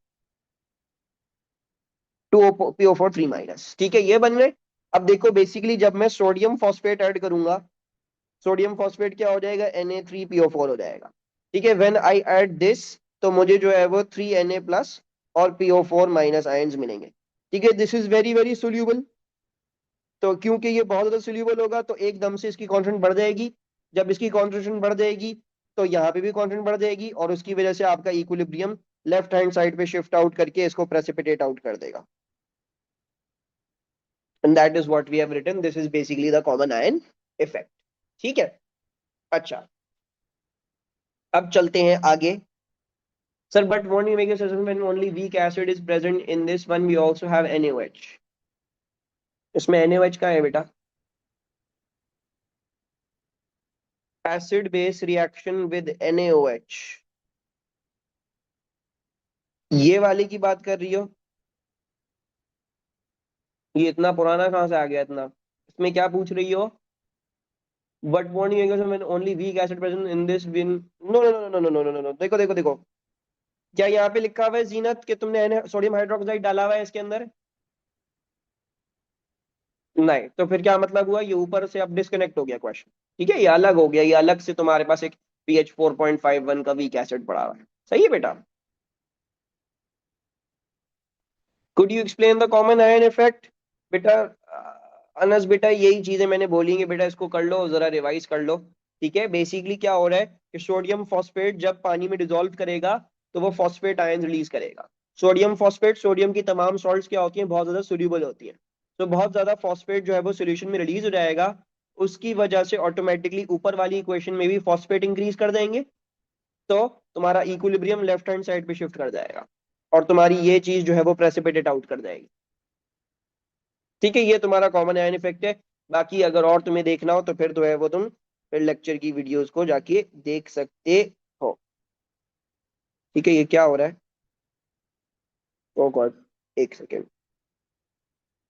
अच्छा, अब आ जाते हैं ऑर्गेनिक वाले पार्ट पे। Methyl benzene reacts readily with nitronium ions.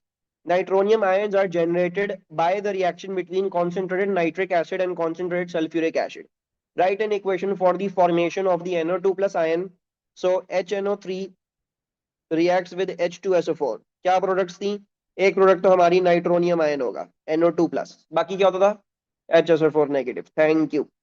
So we will get HSO4 negative, and इसके अलावा जो है वो हमारे पास पानी का भी मॉलिक्यूल आ जाएगा। ठीक है, ये वाली हमने स्टडी करी है। आपकी जो मार्क्स स्कीम है उसके अंदर एक और भी दी हुई है, लेकिन वो ऐसी दी हुई है, कुछ लोग किसी और तरीके से भी पढ़ा देते हैं तो उसकी टेंशन नहीं लेना। अच्छा,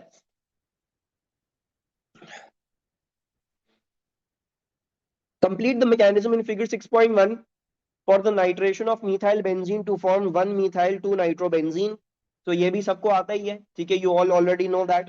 सो फॉर एग्जांपल, अब देखो मुझे NO2 इधर कनेक्ट करवाना है, तो मैंने जो है वो इधर से निकाला और अपने इसको अटैक करवा दिया। सही है, जहां पे जिस कार्बन पे बॉन्ड करवाना है वहीं से एरो जो है वो क्या होगा, पास थ्रू करेगा। फिर क्या बनाएंगे हम? फिर हम बनाएंगे ये चीज, डिसरप्टेड पायरिंग दिखाएंगे, पॉजिटिव चार्ज दिखाएंगे डिसरप्टेड पायरिंग में। और यहाँ पे क्या आ जाएगा, यहाँ पे NO2 आ गया, यहाँ पे हाइड्रोजन का बॉन्ड भी डिस्प्लेड दिखाएंगे, CH3 आ गया, और जो है वो हम इसको फिर अंदर ले लेंगे वापसी, और जो है वो रिलीज क्या होगा, यहाँ पे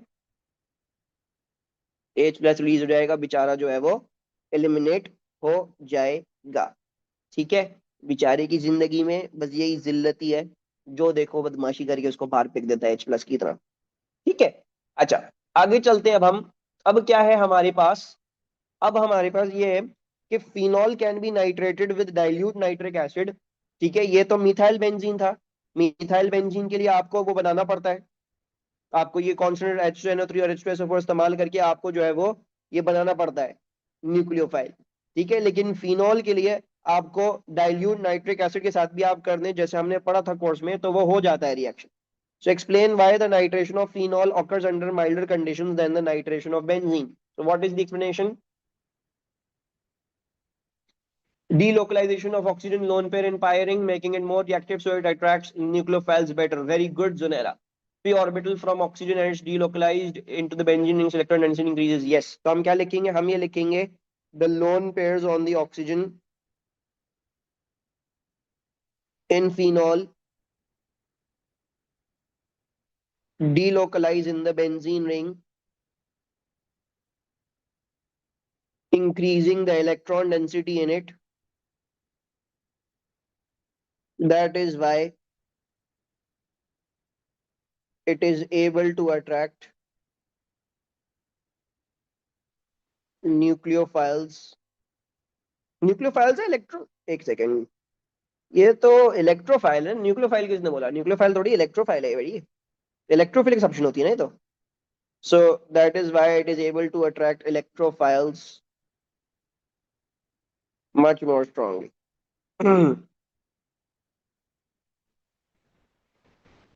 अच्छा जी, फिनॉल बिकम एक्टिव है, बिल्कुल सही है। और क्या है, the negative charge on oxygen phenol divide oxygen become, नहीं बेटा ना, गलत चीज लिख रहे हो तुम, जो है वो उसके अंदर पहुंच गए, एसिडिटी ऑफ फिनॉल को एक्सप्लेन करने बैठ गए। ठीक है, वो गलत हो गया। यस बेटा, भाई 2 मार्क के लिए तुम अपनी पूरी चीज लिख के आओगे कि तुम्हें गारंटी हो तुम्हारे मार्क्स ना कटो। ठीक है, एग्जामिनर को बीवी ने धक्के मार के बाहर से निकाल दिया अपने उसके घर से, उस दिन वो पिट के आया वो बीवी से, और उसने सारा गुस्सा तुम्हारे पेपर पे निकाल दिया, तो फिर क्या करोगे? तो एग्जामिनर को मौका देने की जरूरत नहीं है। एग्जामिनर जो भाई उसने लाइनें ज्यादा दी हुई है, लिखो भाई, जो जो तुम्हारे लिए इंपॉर्टेंट बात है जो तुमने पूरी लिखनी है वो आप लिखो। ठीक है सर, ऐसी बीवी क्यों होती है एग्जामिनर की? भाई बस होती है, हमने नहीं मौका देना उसको। अच्छा, दूसरी बात क्या जाती है, सही है, इसको कंटिन्यू करते हैं। A sample of 2-nitrophenol is reacted with sodium. Complete the reaction for the equation. क्या होगा भाई? ONA हो जाएगा, बिल्कुल सही है। So phenol will react with the sodium. तो आपके पास NO2 as it is रह जाएगा और यहाँ पे ONA रिलीज हो जाएगा, राइट। एंड और क्या रिलीज होता है इस रिएक्शन में? हाफ H2, ठीक है, you will get half H2. What kind of reaction is this? Acid base नहीं है, तो रिडॉक्स है, थैंक यू। ठीक है, तो हमारे पास ये रिडॉक्स रिएक्शन है। कैसे देखते हैं, बहुत आसान है, यहाँ 0 की स्टेट में था, यहाँ +1 की स्टेट में चला गया। ठीक है, so this is the easy way to look at this, या ऐसे देख लो, यहाँ पे +1 में था, ये यहाँ 0 स्टेट में चला गया। अच्छा, 2-nitrophenol can undergo different reactions as shown in figure 6.3। तो 2-nitrophenol के रिएक्शन दिखाए हुए, फर्स्ट रिएक्शन दिखाया हुआ है कि आपका जो नाइट्रो है वो एमीन बन गया, फिनाइल एमीन बन गया, नाइट्रोबेंजीन फिनाइल एमीन बन गया। तो क्या होते हैं रिएजेंट्स और conditions? Tin metal plus concentrate HCl, और एक और चीज होती है प्लस हीट। ठीक है जी, हीट आपने लिख दी। ठीक है, वैसे तो हीट अंडर रिफ्लक्स होती है, लेकिन इधर जो है वो, ओ आग का निशान भेज दिया भाई इसने तो, हमारे पास इधर जो है वो हीट भी लिखा हुआ है, तो ओके है। ठीक है, वैसे हीट अंडर रिफ्लक्स होती है इसके अंदर। अच्छा, फिर क्या है, name the type of reaction one, कौन सा टाइप ऑफ रिएक्शन है? रिडक्शन है, very good. So when you reduce a nitro to a amine, यानी phenyl amine, that is reduction. अच्छा, फिर क्या है, अच्छा ये परिवर्तन का एक सवाल है, सॉरी वो बार बार ऊपर जाया जा रहा है। Sir but how is the NO2 plus created in the first place without H2SO4? बेटा ये ना एटम्स की दुनिया है, सही है, इट इज द दुनिया ऑफ एटम्स।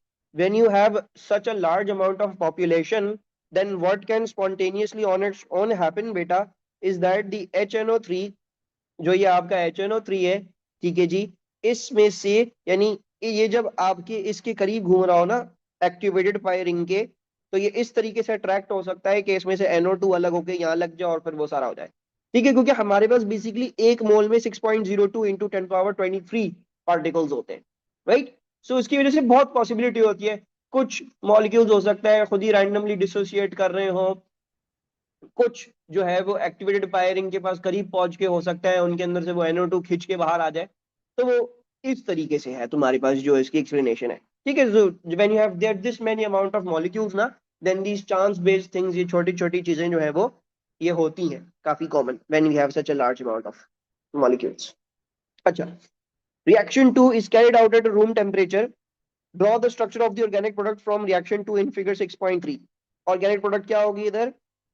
लेट्स सी, हमारे पास जो है वो हमने ये बनाया, NO2 बनाया, और CH3COCl है। आई होप यू रिमेंबर कि यहाँ से Cl हटाएंगे, यहाँ से हाइड्रोजन हटाएंगे, और इसको जाके यहाँ पे जोड़ देंगे, है ना, बिल्कुल एस्टर बनेगा।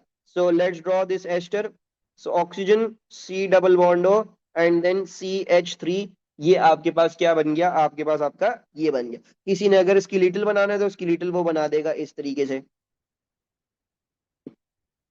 ठीक है, इस तरह से जो रेड में बनाया ना वो बस रेड वाला पार्ट बना दोगे। मैंने अभी इसमें ये कंडेंस डिस्प्लेड वाला बना दिया क्योंकि इधर कोई हमें बताया हुआ नहीं है क्या बनाना है। अच्छा, फिर क्या बोला हुआ है, name the mechanism for reaction two, what is the mechanism, addition elimination, ठीक है, thank you. So this is addition elimination. जब भी एसाइल क्लोराइड्स रिएक्ट करते हैं तो वाले मैकेनिज्म का नाम क्या होता है, एडिशन एलिमिनेशन होता है, ठीक है। अब क्या है, the NO2 group in 2-nitrophenol is electron withdrawing, suggest the relative acidities of ethanol, 2-nitrophenol, phenol and water। बेटा कॉन्डेंसेशन टाइप ऑफ रिएक्शन है, मैकेनिज्म नहीं है, सही है बेटा अनस, मैकेनिज्म लिखने को बोला है इन्होंने। मोस्ट एसिडिक कौन सा होगा, 2-नाइट्रोफिनॉल होगा मोस्ट एसिडिक, 2-नाइट्रोफिनॉल। फिर फिनॉल होगा, फिर कौन होगा, देन वाटर, देन अल्कोहल। अच्छा, इधर मैं आपको थोड़ा सा ये बता देता हूँ, मुझे भी इसमें कंफ्यूजन हुई थी तो मैंने इसका सर्च किया था, तो मैं आपको इसका रीजन बता दूंगा इंशाल्लाह, ठीक है, क्योंकि आई एम प्रीटी श्योर कि बहुत सारे लोगों को यहाँ पे कंफ्यूजन होगी कि ये क्यों लिखा हुआ है एग्जैक्टली, टू नाइट्रोफिनॉल क्यों है उससे ज्यादा, तो we will discuss that reason. बहरहाल, जो बाकी चीजें वो तो हमने पढ़ी नहीं है ना, कि आपको पता है फिनॉल पानी से ज्यादा एसिडिक क्यों होता है, बिकॉज ऑक्सीजन की, यानी जो OH बॉन्ड की इलेक्ट्रॉन डेंसिटी है वो आपके पास क्या हो गया, बेसिकली अगर हम फिनॉल वाली बात को याद रखें, फिनॉल वाले में क्या होता है, फिनॉल वाले में ये होता है कि आपकी जो OH बॉन्ड की जो इलेक्ट्रॉन डेंसिटी है वो जो है वो आपके पास खिंच के यहाँ आ जाती है, तो ये वीकर हो जाता है, ये वीकर हो जाता है and therefore it is easier to lose an H+। But अगर मैं फॉर एग्जांपल अल्कोहल की बात करूं, जैसे फॉर एग्जांपल मैं CH3CH2OH की बात करूं, इथेनॉल की, सो अच्छा अल्कोहल नहीं लिखना था, इथेनॉल लिखना था, इथेनॉल। सो जो है वो क्या होता है इस केस में, हमारे पास जो है वो पॉजिटिव इंडक्टिव इफेक्ट की वजह से इलेक्ट्रॉन डेंसिटी पुश होती है, तो वो OH क्या हो जाता है, वो ज्यादा स्ट्रांग हो जाता है, तो it become stronger and then difficult to break, right? Now the only thing that we have unexplained, that is the 2-nitrophenol. So let's understand the 2-nitrophenol वाला mechanism। बेसिकली क्या होता है आपके पास जो ये NO2 वाला ग्रुप होता है ना, ये इलेक्ट्रॉन विदड्रॉइंग होता है, इलेक्ट्रॉन विदड्रॉइंग, ठीक है। सो बेसिकली बेंजीन और ये मिलके क्या करते हैं, ये दोनों मिलके फिर इस OH से खींचते हैं, तो उसकी वजह से ये OH ज्यादा वीक हो जाता है and therefore it is easier to break and easier to release an H+। सही है। तो हमारे पास जो इधर रीजन है वो ये है कि NO2 क्यों, वो नाइट्रोफिनॉल वाला क्यों फिनॉल से स्ट्रॉन्गर है, because the nitro is also an electron withdrawing group, that is why. Let's write this down कि भाई हमारे पास जो है वो आ,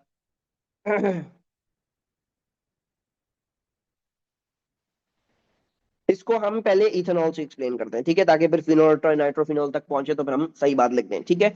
इथेनॉल से क्या एक्सप्लेन करेंगे, हम करेंगे in ethanol the alkyl groups push electron density, बता रहा हूं बेटा दोबारा से एक second, push electron density towards the OH bond, making it stronger and difficult to release H plus. In phenol, the benzene ring withdraws electron density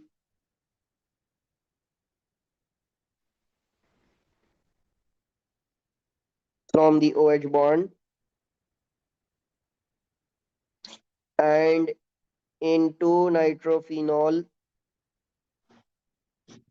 both nitro and benzene group withdraw electron density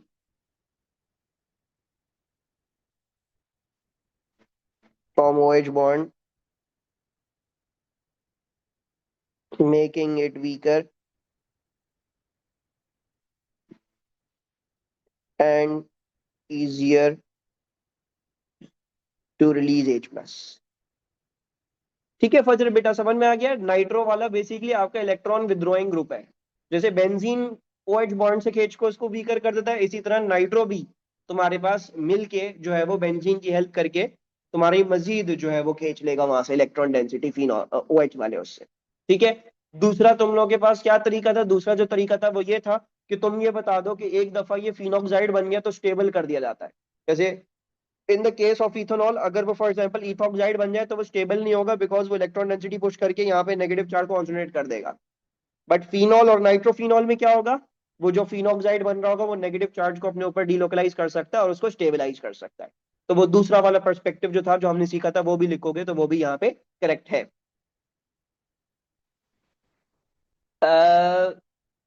two hydroxy benzoic acid, yes. देखो सबसे पहली बात, परिवर्तन benzoic acid के अंदर तो पहले ही carboxylic acid group है, तो वो ऑब्वियसली पहले ही ज्यादा वो होगा, स्टेबल होगा। ठीक है, लेकिन जो तुम पूछना चाह रहे हो वो बात समझ गया हूं मैं, बिल्कुल सही बोल रहे हो। ठीक है बेटा, आगे चलूं, इसमें कोई प्रॉब्लम? अच्छा मुझे ये बताओ, 9:45 तक लूं क्लास या 10 बजे तक लूं? Your call. जो कि हमने अल्लाह का शुक्र आज कर ली है काफी ज्यादा अच्छी खासी पढ़ाई।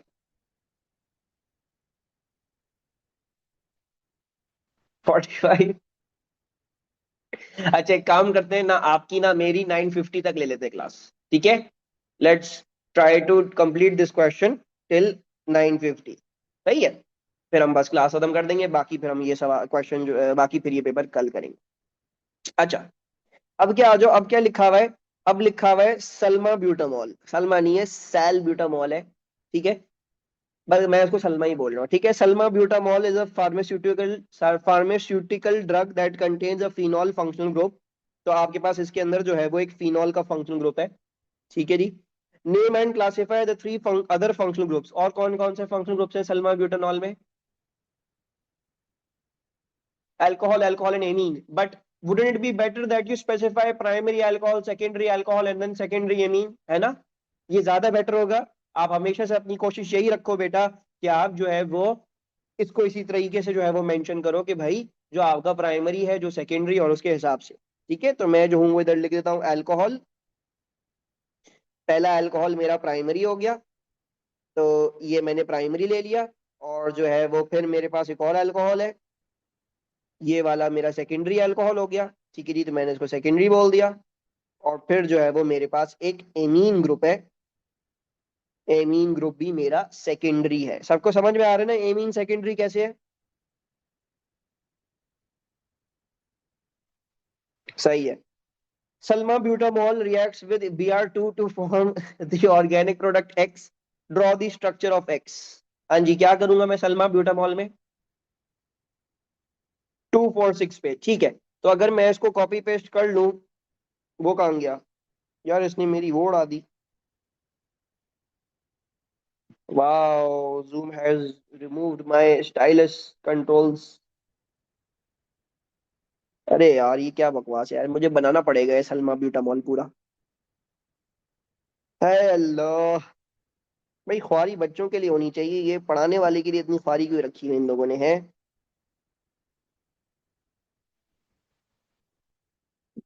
OH, फिर क्या है, NH, और ये पिच फॉर्क बना हुआ है। अच्छा जी, सो बेसिकली क्या होगा देखो, अगर मैं इसको बोलूं कार्बन नंबर 1, ठीक है जी, सो कार्बन नंबर 2 ये होगा, यहाँ पे आ गया bromine. Carbon number 3, carbon number 4, carbon number 4 already token taken है, तो वहां पे ब्रोमीन नहीं जा सकता। 5 पे भी नहीं जाएगा, और 6 भी ऑलरेडी टेकन है, तो वहां पे भी ये नहीं जाएगा। ठीक है। सेकेंडरी एमीन ये ऐसे है क्योंकि देखो नाइट्रोजन की दो साइड पे बॉन्डेड है। ठीक है, it's bonded to two things, so therefore it's a secondary amine. फिर क्या लिखा हुआ है, salbutamol reacts with excess of SOCl2 to form organic product Y। The molecular formula of Y is this, draw the structure of Y। हाँ जी, क्या होगा salbutamol को? Yes, very good. ठीक है जी, तो जो है वो आपके पास क्या हो जाएगा, ये पेपर मॉक में दे दूं? Cl जो है वो रिप्लेस कर देगा बिल्कुल। तो हमारा जो SOCl2 था उसका काम क्या था, उसका काम ये था कि जहां जहां आपके पास OH वाले ग्रुप्स होते हैं वहां वहां ये क्या कर देता है, उनको रिप्लेस कर देता है वाया न्यूक्लियोफिलिक सब्स्टिट्यूशन। ठीक है जी, तो ये मैंने बनाया। फिनॉल को नहीं छेड़ेंगे, phenol is an unreactive group. ठीक है, तो उसको नहीं छेड़ेंगे हम। बाकी जो है वो हम सारे OH वाले ग्रुप्स को छेड़खानी करके हटा के उनको चेंज कर देंगे। सही है, तो ये वाला क्वेश्चन क्या हो गया आपका, कंप्लीट हो गया। ठीक है, after we get done with this paper can you send in the group? Yes बेटा, मैंने कल भी सेंड कर दिया था, मैं आज भी सेंड कर दूंगा इंशाल्लाह। ठीक है, सो लेट्स जो है वो कंटिन्यू ऑनवर्ड विद दिस। अच्छा, हमने क्वेश्चन नंबर 7 से कंटिन्यू करना था। क्या लिखा हुआ है? Two amino butane two amino butane exists as a mixture of two enantiomers. Define enantiomers. Enantiomers की definition क्या लिखी हुई है? ये लिखी हुई है कि भाई they rotate, enantiomers are optical isomers that rotate plane polarized light, that rotate plane polarized light equally in opposite directions. ठीक है, वैसे जो है वो पहले ये भी हुआ करता था कि कोई बच्चा नॉन सुपर क्या कहते हैं, non super imposable mirror images लिख दे तो वो भी अलाउ होता था। बाकी ऑप्टिकल आइसोमर्स भी अगर कोई लिखता था वो भी, लेकिन ये इस साल की थोड़ी सी मार्क्स स्कीम में ये डिफरेंट है। उन्होंने बोल दिया कि भाई ये रोटेट प्लेन पोलराइज वाला ही इन्होंने पॉइंट लिखा हुआ है अगर इस पे मार्क्स देने। तो ये फिर इसको देख लीजिएगा, अगर आपके पेपर में आए तो इन एंटीमर्स को फिर इसी तरह लिखिएगा। Explain why aqueous solution of 2-amino-butane has a pH greater than 7. Include an equation in your answer. हाँ जी, तो क्यों है greater than 7? Because they accept OH minus readily.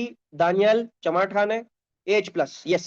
So yes, he is correct that they accept H plus. ठीक है जी. So basically आपके पास क्या है? आपके पास ये है कि the nitrogen uses its lone pair to accept H plus. यानी बेसिकली क्या कर रहा है? It is behaving as a base and behaving as a base. और हम सबको पता है बेसिस की जो है वो पीएच क्या होती है, वो जो है वो आपकी ग्रेटर देन 7 हो जाएगी। ठीक है, तो ये लिख दिया। बाकी हमने इसकी इक्वेशन लिख दी है। टू अमाइनो ब्यूटेन, अच्छा टू अमाइनो ब्यूटेन क्या होगा? It is going to be C C C C C. Two पे अमाइनो है यानी टू पे हमने एमीन ग्रुप बना दिया, और 1 2 3 4 ये हो जाएगा, 1 2 3 4 ये, और 1 2 3 4 ये, और 1 2 3 4 ये। तो ये इसका जो है वो हो गया। अब मैं इसको जो है जरा कैसे लिख सकता हूँ, मैं इसको लिख सकता हूँ CH3 then CH, and then I can show an NH2 branch, and then CH2 CH3 is reacting with your किसी भी अगर आपने एसिड के साथ करना है तो एसिड के साथ करके दिखा दो, या वरना सिर्फ H प्लस के साथ रिएक्ट करके दिखा दो तो वो भी सही है। तो आप जो है वो H प्लस के साथ भी इसको रिएक्ट करके दिखा सकते हो। ठीक है जी, हम इसको जरा ऐसा दिखा देते हैं कि हम इसको जब पानी में डालते हैं ना, क्योंकि एक्विस सोल्यूशन बोला हुआ है, तो एक्विस सोल्यूशन में हम इसको ऐसे दिखा दें कि जब पानी में डालते हैं तो ये पानी का H प्लस ले लेता है। क्या बन जाएगा? CH3 CH, NH2 बन जाएगा NH3 पॉजिटिव, और CH2 CH3, और बाकी आपके पास क्या बन जाएगा? आपके पास OH माइनस बन जाएगा। ठीक है, एक्विस सॉल्यूशन बोला हुआ है तो देयरफॉर वाटर ले लिया। और बाकी ये है कि जो आपका जो ये OH माइनस प्रोड्यूस हुए हैं ना, इनकी वजह से आपकी पीएच जो है वो क्या हो रही है?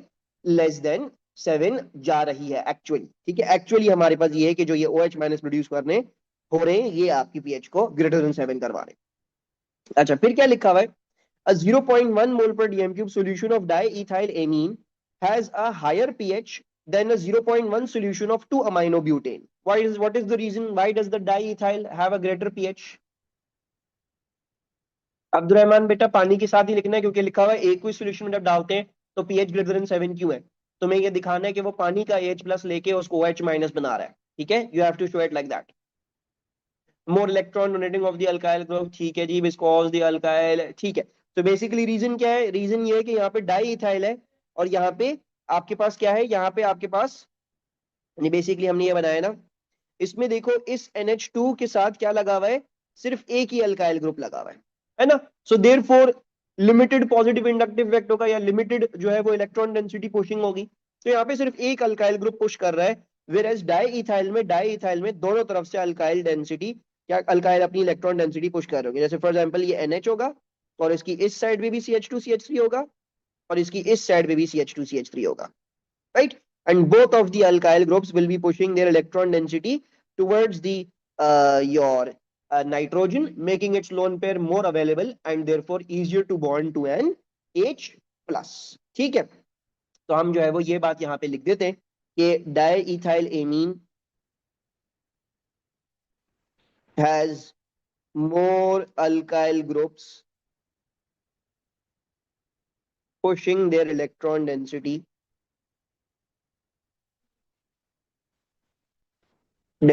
towards the nitrogen than 2-aminobutane, than 2-aminobutane,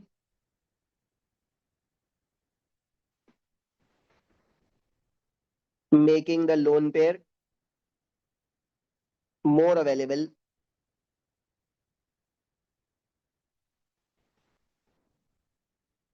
and easier to accept an H plus। ठीक है, फिर हमें क्या बोला हुआ है, हमें ये बोला हुआ है कि ये जो हमारा डाइइथाइल एमीन है, it reacts with ethanoic acid। they are asking you to complete a equation for this reaction, so it's very easy। क्या करेंगे, CH3 CH2 NH क्या कर लेगा, एक H प्लस गेन कर लेगा, सो NH2 पॉजिटिव बन जाएगा ये, और बाकी आपका कार्बोक्सिलिक एसिड क्या बन जाएगा, CH3 COO नेगेटिव बन जाएगा। Simple straight forward. फिर क्या बोला हुआ है, the diethyl amine reacts with ethanoyl chloride, so an additional elimination reaction will take place and an amide will be produced। so हम जो है वो अब यहाँ पे क्या दिखा देंगे, हम यहाँ पे दिखा देंगे कि हमारा एमाइड प्रोड्यूस हो रहा है। अच्छा, एमाइड का लिखेंगे कैसे, उसको करने के लिए मैं थोड़ा सा पहले अलग से साइड में कर रहा हूँ इसको।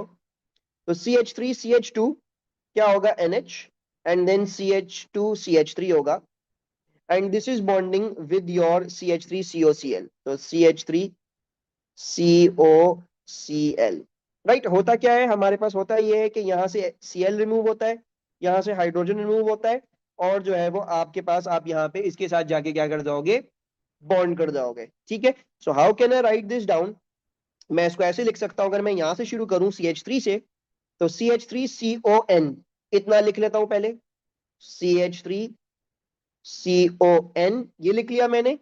फिर क्या है, मैंने यहां से इसको कंटिन्यू करके यहां ले जाता हूं, CH2CH3 लिख देता हूं। ठीक है नी, तो ये मैं जो हूं वो CH2CH3 लिख दूंगा, और इस चीज को मैं एज अ ब्रांच ट्रीट कर लूंगा। सो ये मैंने एज अ ब्रांच ट्रीट कर ली, तो ये CH2CH3 बन गया मेरा इस तरीके से। ठीक है, या फिर आप एक और तरीके से लिख सकते हो, आप ये भी कह सकते हो कि ये दोनों बेसिकली ब्रांचेस हैं। So another way to write this could be कि आप इसको ऐसे लिख लो कि that this is CH2CH3 twice, right. Nitrogen में दो तरफ ब्रांचेस है, दोनों सेम ही है, तो आपने इसको ट्वाइस करके ऐसे लिख लिया, और बाकी आपके पास क्या प्रोड्यूस हो गया, आपके पास जो है वो HCl प्रोड्यूस हो गया है। ठीक है, आई होप यहां तक कोई कंफ्यूजन ना हो। Okay, C2H10, sir, can we write like this?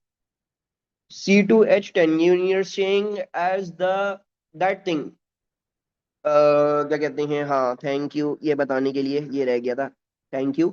और दूसरा तुम लोग कह रहे हो मोलेक्युलर फॉर्मूला, अच्छा मोलेक्युलर फॉर्मूला यहाँ पे मार्क स्कीम में नहीं दिया हुआ, बट आई एम प्रिज्यूमिंग कि वो अलाउड होना चाहिए, क्योंकि यहाँ पे बोला हुआ नहीं है कुछ, तो आई थिंक यू कैन। लेकिन देखो, एक देखो तुम्हारे पास ना हमेशा एक क्यू होगी, देखो अगर उनको तुमसे मोलेक्युलर फॉर्मूला ही लिखवाना होता तो तुम्हें खुद भी यहाँ पे मोलेक्युलर फॉर्मूला में देते ना, उन्होंने तुम्हें स्ट्रक्चरल फॉर्मूला दिया है, तो फिर मोस्ट प्रॉब्ली वो तुमसे फिर यही एक्सपेक्ट करेंगे जैन कि भाई बेटा तुम भी स्ट्रक्चरल फॉर्मूला में दो, तुम मोलेक्युलर फॉर्मूला में ना दो।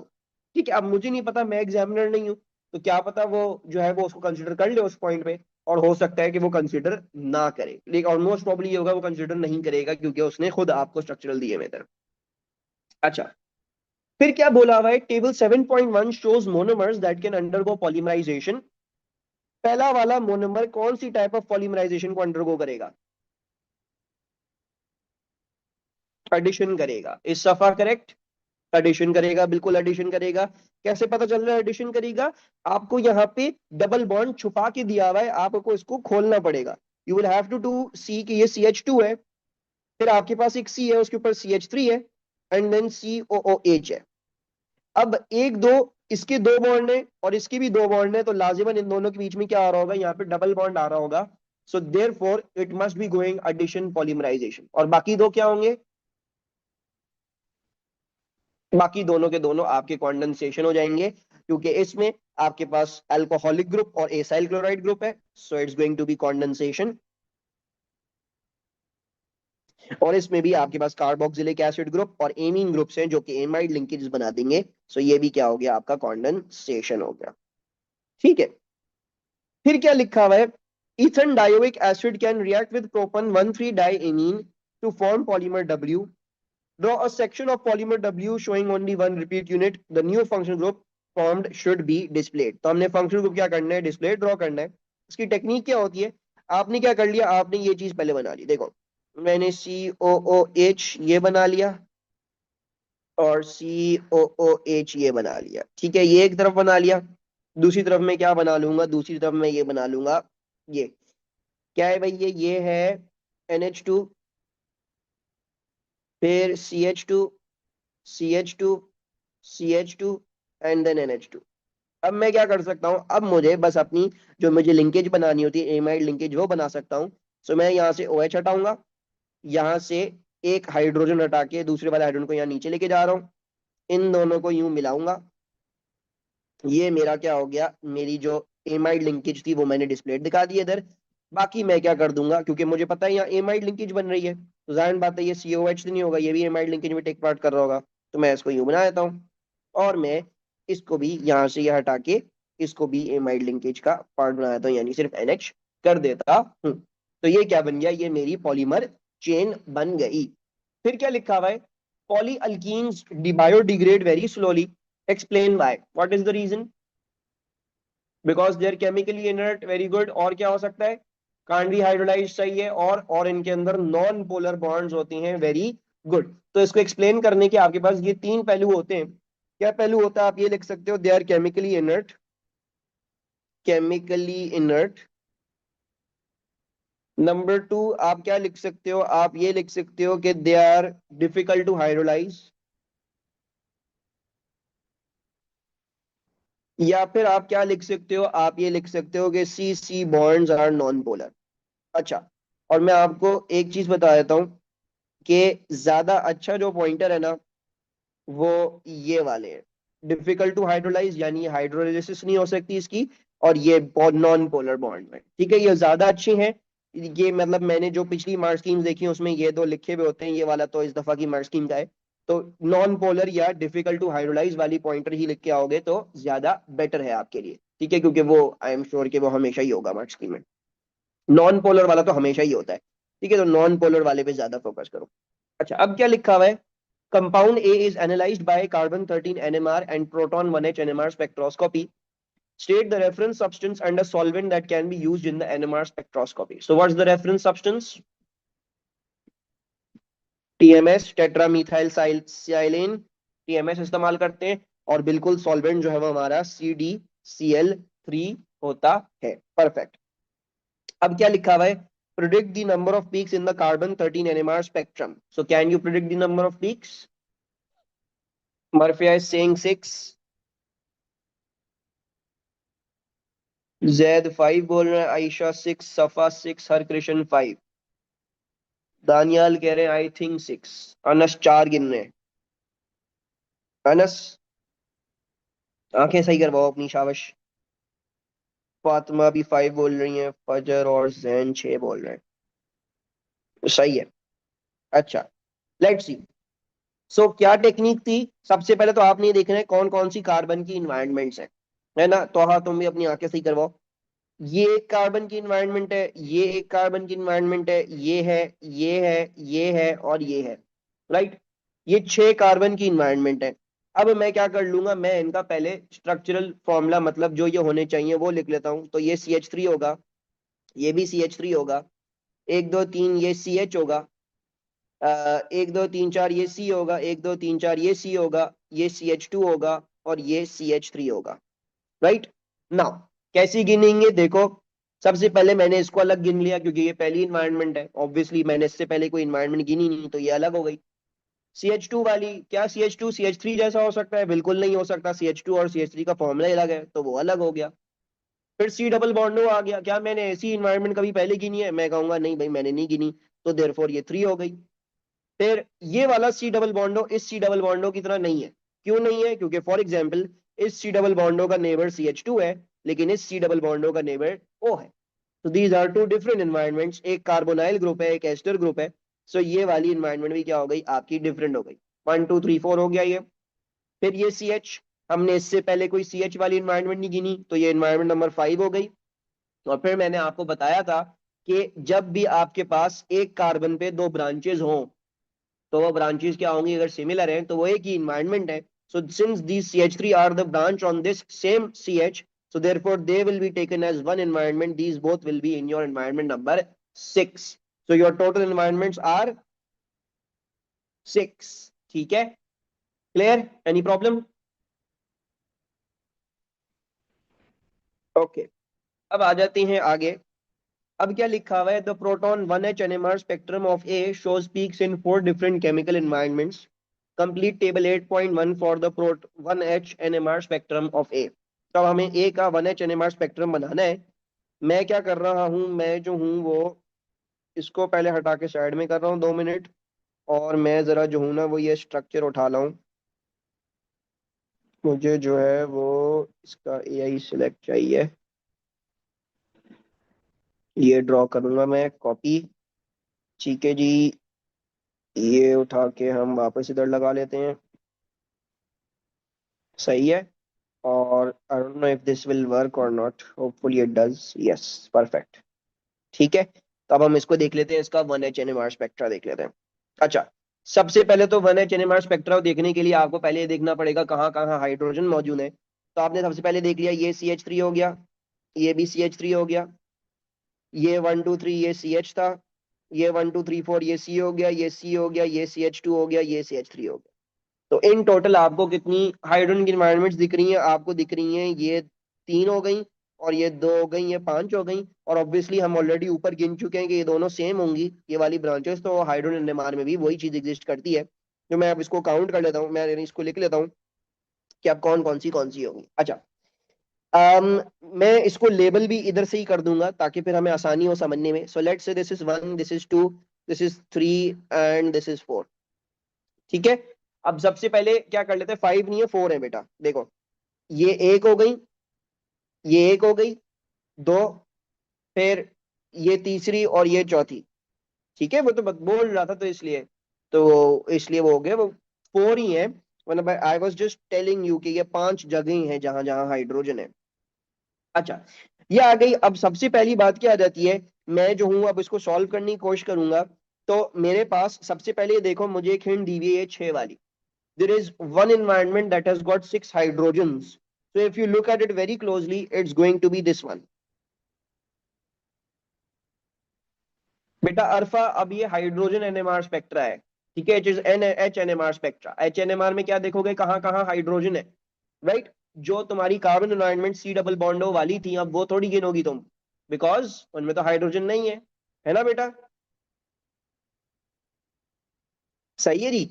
अच्छा, तो यहाँ पे लिखा हुआ है एक एनवायरनमेंट ऐसी है जहां पे 6 हाइड्रोजन है मेरे पास। So therefore I think you all would be able to see कि ये इसकी बात हो रही होगी, क्योंकि यहाँ पे 3 + 3 6 हो रही है, और कहीं 6 नहीं हो सकती। किसी और हाइड्रोजन एनवायरनमेंट में 6 हाइड्रोजन पॉसिबल नहीं होंगे। So therefore this is going to be the one. सो ये इन दोनों को मैं बोल देता हूँ कि ये दोनों मेरी इन्वायरमेंट नंबर 2 है। This is the one that is being referenced as environment number 2 in over there. ठीक है, बाकी चेक कर लेते हैं, 1.50 नहीं चेक कर लेते हैं। देखो अल्कीन, अल्काइल की होगी ना ये, अल्काइल की देख लेते हैं। अल्काइल की क्या होनी चाहिए, अल्काइल की अल्केन की 0.9 to 1.7, बिल्कुल उसी रेंज में ही पड़ रहा है। हमारे पास 1.5 पड़ रहा है, तो वो भी कंफर्म हो गया। स्प्लिटिंग पैटर्न कैसा होगा इसका, क्वाड नहीं होगा, डबलेट होगा। ठीक है, इसका नेबर कौन है, इसका नेबर ये है। इसके अंदर कितने हाइड्रोजन है, एक हाइड्रोजन है। So one hydrogen will cause a splitting of doublet, और number of proton on adjacent carbons that is 1। ठीक है जी, एक ही हाइड्रोजन है हमारे पास एडजेसेंट कार्बन पे, जिसकी वजह से हमारी डबलेट क्या हो रही है, स्प्लिटिंग हो रही है। अच्छा, अब आ जाती हैं इस 2.85 पे। फॉर एग्जांपल 2.85 का होना चाहिए, देख लेते हैं। 2.85 इस रीजन में होगा जहां पे, अच्छा ये तो alkyl next to electronegative aromatic ring हो गई, सॉरी ये नहीं होगा, ये होगा alkyl next to C double bond होगा। ठीक है, so I will now see alkyl next to C double bond कौन सा है। ये है alkyl next to C double, नहीं ये नहीं है, ये है, ये है alkyl next to C double बॉन्डो, राइट। सो लेट्स सी कि अगर मैं इसको लेके चलूं तो इफ आई से, अच्छा if this is the alkyl next to C double बॉन्डो, let's say this is 3, so इसका स्प्लिटिंग पैटर्न क्या होगा, क्वार्टेट होगा, क्वाड्रुपलेट होगा, क्वार्टेट, क्वार्टेट तो नहीं, हाँ क्वार्टेट भी सही है, क्वाड्रुपलेट भी सही है। So it will be quadruplet or quartet, both words are accepted. और एडजेसेंट वाले भी कितने हाइड्रोजन है, 3 है, ऑब्वियसली क्वाड्रुपलेट हो रही तो 3 होंगे क्योंकि 3+1 हुआ है। ठीक है, और ये अगर किसी को समझ नहीं आया तो भाई देखो, इसके एडजेसेंट देखा आपने, इसके एडजेसेंट में 3 है तो 3 कितनी स्प्लिटिंग कॉज करवा देंगे, 3 जो है वो 3+1 की स्प्लिटिंग कॉज करवा देंगे। और नंबर ऑफ हाइड्रोजन कितने हैं, नंबर ऑफ हाइड्रोजन ऑब्वियसली 2 है इसके अंदर, तो वो भी हमने कर लिया। अच्छा जी, ये भी हो गया हमारा डन। अब जो है वो 3.75 वाली को देख लेते हैं। 3.75 वाली इस रीजन में होगी, क्या है, alkyl next to electronegative atom, है ना। सो alkyl next to electronegative atom कौन सा है, ये वाला होगा, this CH, because this is exactly next to the oxygen, so this is going to be the one। इसकी स्प्लिटिंग पैटर्न क्या होगी, मल्टीप्लेट होगी, वेरी गुड हर कृष्ण। मल्टीप्लेट क्यों होगी, मल्टीप्लेट इसलिए होगी बिकॉज इसके दो नेबर हैं, दोनों पे 3 3 है, सो 3+3 6, 6+1 7 की स्प्लिटिंग होगी बेसिकली इसके अंदर, है ना। Basically the splitting that is being caused it is 7, और 7 के लिए हमारे पास कोई लफ्ज नहीं है तो हम इसको मल्टीप्लेट लिख देते हैं। नंबर ऑफ प्रोटॉन और एडजेसेंट कार्बन इज 6, ठीक है जी। और कितने हाइड्रोजन इसके अंदर, इसके अंदर खुद के अंदर एक हाइड्रोजन है, ठीक है जी। तो ये हमने जो है वो इसको यहाँ पे लिख लिया। अब फाइनली 1.10 वाली कौन सी होगी, 1.10 वाली ये होगी, CH3 वाली। ठीक है, तो इसका स्प्लिटिंग पैटर्न क्या होगा, ट्रिपलेट होगा, यस बिल्कुल ट्रिपलेट होगा, क्योंकि जो है वो इसका जो एडजेसेंट CH2 है उसके ऊपर सिर्फ 2 हाइड्रोजन है, तो ट्रिपलेट हो गया। number of proton adjacent carbon that will be 2, and the number of hydrogen in this environment is going to be 3। इसमें 3 है और इसके adjacent वाले पे 2 हाइड्रोजन है। तो ये बहुत सारे फ्री के मार्क्स भी थे इसमें, डबलेट का पूछा था और सब चीजों का पूछा हुआ है, तो उसके भी आपको बाकी उसके नंबर ऑफ एडजेसेंट कार्बन का भी पूछा हुआ है, तो वो सारी चीजें होगी। Any problems in this question, okay जी। अब आ जाते हैं आगे, this is the last question for this जो है वो पेपर। तो क्या लिखा हुआ है, the structures of the amino acid serine and lysine are shown in figure 9.1। मेरे पास ये सीरीन है और ये लाइजीन है।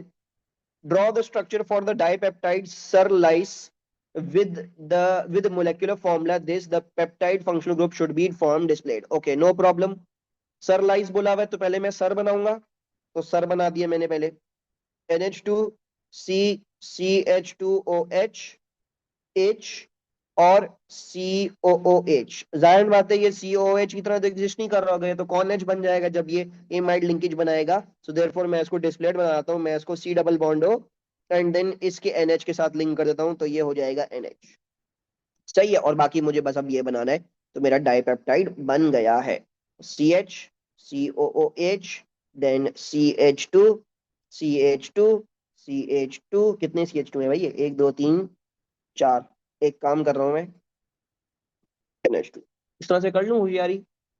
हम्म, सही है, ठीक है, इस तरह से होशियारी कर ली मैंने, इतने CH2 मेरे को नहीं लिखने। सही है, इसमें कोई confusion,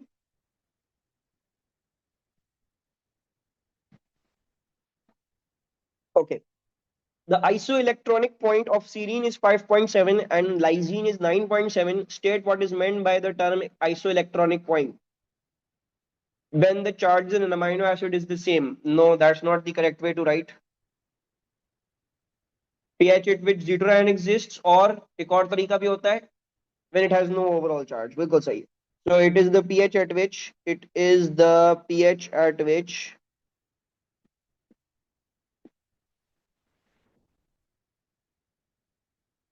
the amino acid exists as a zwitterion। ठीक है, अच्छा पहले के मार्क्स स्कीम में ना बस ये भी लिख दो कि ज्विटर आयन की तरह एग्जिस्ट कर रहा है, तो वो भी सही था। लेकिन अभी इस दफा की मार्क्स स्कीम में ज्विटर आयन वाली चीज ने हटा दी है, पता नहीं ये लोग खेल ही कर रहे थे अपनी मार्क्स स्कीम के साथ। तो ये देख लेना, रिसेंट वाले पेपर्स हम इसीलिए करते हैं ताकि अगर कोई चीज चेंज हुई है तो हमें पता लग जाए, हम फिर उसी हिसाब से लिख के आए। फिर the pH at which the amino acid exist as a zwitter ion, that is it has that is it लिख दिया, that is it has no overall charge. ठीक है, यानी इसके ऊपर कोई भी ओवरऑल चार्ज हमारे पास एग्जिस्ट नहीं कर रहा है। फिर क्या लिखा हुआ है, a mixture of serine lysine and serlys is analysed by electrophoresis using a buffer at pH 5.7। तो मैंने बफर रखा हुआ है पीएच 5.7 पे। मुझे ये बताओ सीरीन कहाँ जाएगा, वेयर विल सीरीन गो? वही रहेगा, वही रहेगा बिल्कुल। क्यों रहेगा वही? क्योंकि सीरीन का तो आइसो इलेक्ट्रॉनिक पॉइंट है ना। तो क्योंकि ये सीरीन का आइसो इलेक्ट्रॉनिक पॉइंट है, तो सीरीन एग्जैक्टली वहीं पे ही रह रहा होगा। तो जो है वो हम एक स्पॉट लगा देते हैं यहाँ पे, और इसको बोल देते हैं हम कि ये सीरीन है, दिस इज सीरीन। ठीक है, इसका तो सबसे आसान था। अब देखना है लाइजीन का और अपना ये सरलाइस का। ठीक है जी, लाइजीन देखो हमारे पास पीएच, देखो लाइजीन का क्या लिखा हुआ है, लाइजीन का लिखा हुआ है 9.7 है। तो इसका मतलब ये है कि 9.7 से बिलो क्या होगा, 9.7 से बिलो एसिडिक है इसके लिए, और 9.7 से अबव इसके लिए क्या है, बेसिक है। सो बेसिकली मैंने अगर अभी फिलहाल पीएच 5.7 की चूज करी दी है, सो दैट मीन्स कि ये जो है वो अभी एसिडिक मीडियम में रख दिया है मैंने लाइजीन को। ठीक है जी। So what is going to happen to the lysine, इसके जो भी ये वाले ग्रुप्स हैं, एमीन वाले ग्रुप्स, ये H प्लस को गेन कर लेंगे और क्या बन जाएंगे, NH3 पॉजिटिव बन जाएंगे। यानी इसका ओवरऑल चार्ज क्या हो गया, इसका ओवरऑल चार्ज रहेगा मेरे पास +2, right? Similarly, when I'm going to look at Serlice, I'm going to do the same thing. I'm going to convert its NH2 groups into the NH3 groups. So ये NH3 positive बन जाएगा और ये भी NH3 positive बन जाएगा। यानी अगर देखा जाए तो क्या होगा, आपके पास जो है वो +2 का चार्ज आ जाएगा इस पे भी, है ना। You will get the +2 का charge on this as well, +2 as well। अब मुझे ये बताओ कि लाइजीन ज्यादा मूव करेगा या सनलाइज ज्यादा मूव करेगा? Yes, there is a different MR, बिल्कुल। So lice will travel more, so your lysine will travel more। तो मैं lysine यहाँ बना देता हूँ, this is your lysine and your सरलाइस is going to be over here। ठीक है, अजीब सा नाम है सरलाइस, ऐसा लग रहा है मेरी सर में जो है वो जुएं हो गई हैं। सरलाइस जो है वो आपके पास यहाँ आ जाएगा। और सरलाइस कम क्यों ट्रेवल कर रहा है, उसका रीजन ये है कि भाई उसका MR जो है वो बेसिकली हमारे पास कम है, right. So let's write the answer. Answer क्या हो जाएगा कि serine will not move as it is at its isoelectronic point। ठीक है जी, both lysine and सरलाइस will move to the negative क्या लिखूं, negative electrode, will move to the right लिख देते हैं। ठीक है, नेगेटिव समझ नहीं आया, नेगेटिव इलेक्ट्रोड लिखूं क्या लिखूं, will move to the right,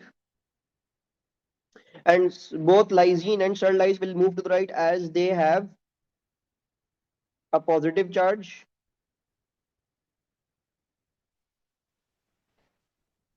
Lysine will move more, will travel more due to its lower MR। MR या फिर मोलेकुलर मास बोल लो या जो भी बोल लो। ठीक है जी, ये आपके पास क्या हो गई, इसकी explanation. Sir how would we know the isoelectronic point of serlys, and why can't we, can we just separate the lyse part of सरलाइस and apply charges? देखो तुम्हारे पास जो सीरीन जो अपना इस पॉइंट है, अपना आइसो इलेक्ट्रॉनिक पॉइंट पे है, वो इसलिए है क्योंकि इसका NH3 पॉजिटिव है और इसका COO नेगेटिव है। जब ये क्या बन जाता है 5.7 पे अपने आइसो इलेक्ट्रॉनिक पॉइंट पे पहुंच जाता है। ठीक है, अब तुम ये देखो कि तुम्हें पता है 5.7 पे क्या क्या हो रहा है, तुम्हें पता है 5.7 पे इसके तमाम ग्रुप्स NH3 पॉजिटिव बन रहे हैं और इसका भी NH3 पॉजिटिव बन रहा है। तो तुमने क्या कर दिया, जितने भी ये NH3 ग्रुप्स थे तुमने उनको पॉजिटिव कर दिया। ठीक है, अब देखो वो COO माइनस अनफॉर्चुनेटली यहाँ पे है ही नहीं, वो तो कॉन एच बन गया। कॉन एच को कुछ भी नहीं होगा, ठीक है।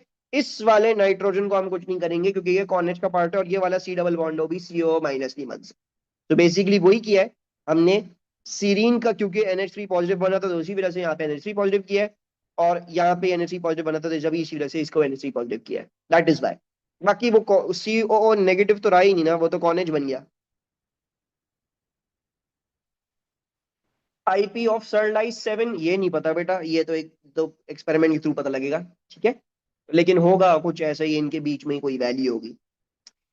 अच्छा, फिगर 9.3 शोज द, सॉरी इनके बीच में तो हो ही नहीं सकती इसमें, हाँ तकरीबन इसके बीच में ही होगी, सही कह रहे हो, तकरीबन तकरीबन कहीं होगा, लेकिन वो एक्सपेरिमेंट के थ्रू निकाल लिया जाएगा, वो हमारा कंसर्न नहीं है। अब क्या लिखा हुआ है, figure 9.3 shows the synthesis of compound R from compound P।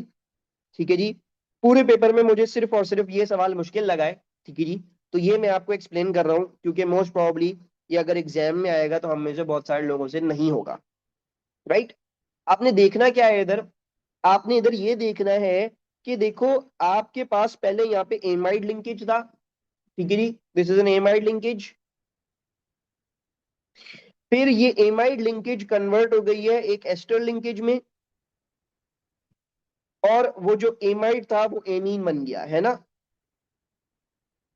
So what has actually happened over here is that this amide को आपने तोड़ के इसका एमीन अलग कर दिया जो यहां आ गया। बाकी आपने जो ये C डबल बॉन्ड O था और ये जो OH था इसका एस्टर बना दिया। So this is what is happening. What have we actually done is we have actually broken this amide linkage in the first step. So ये क्या बन गया, ये बन गया,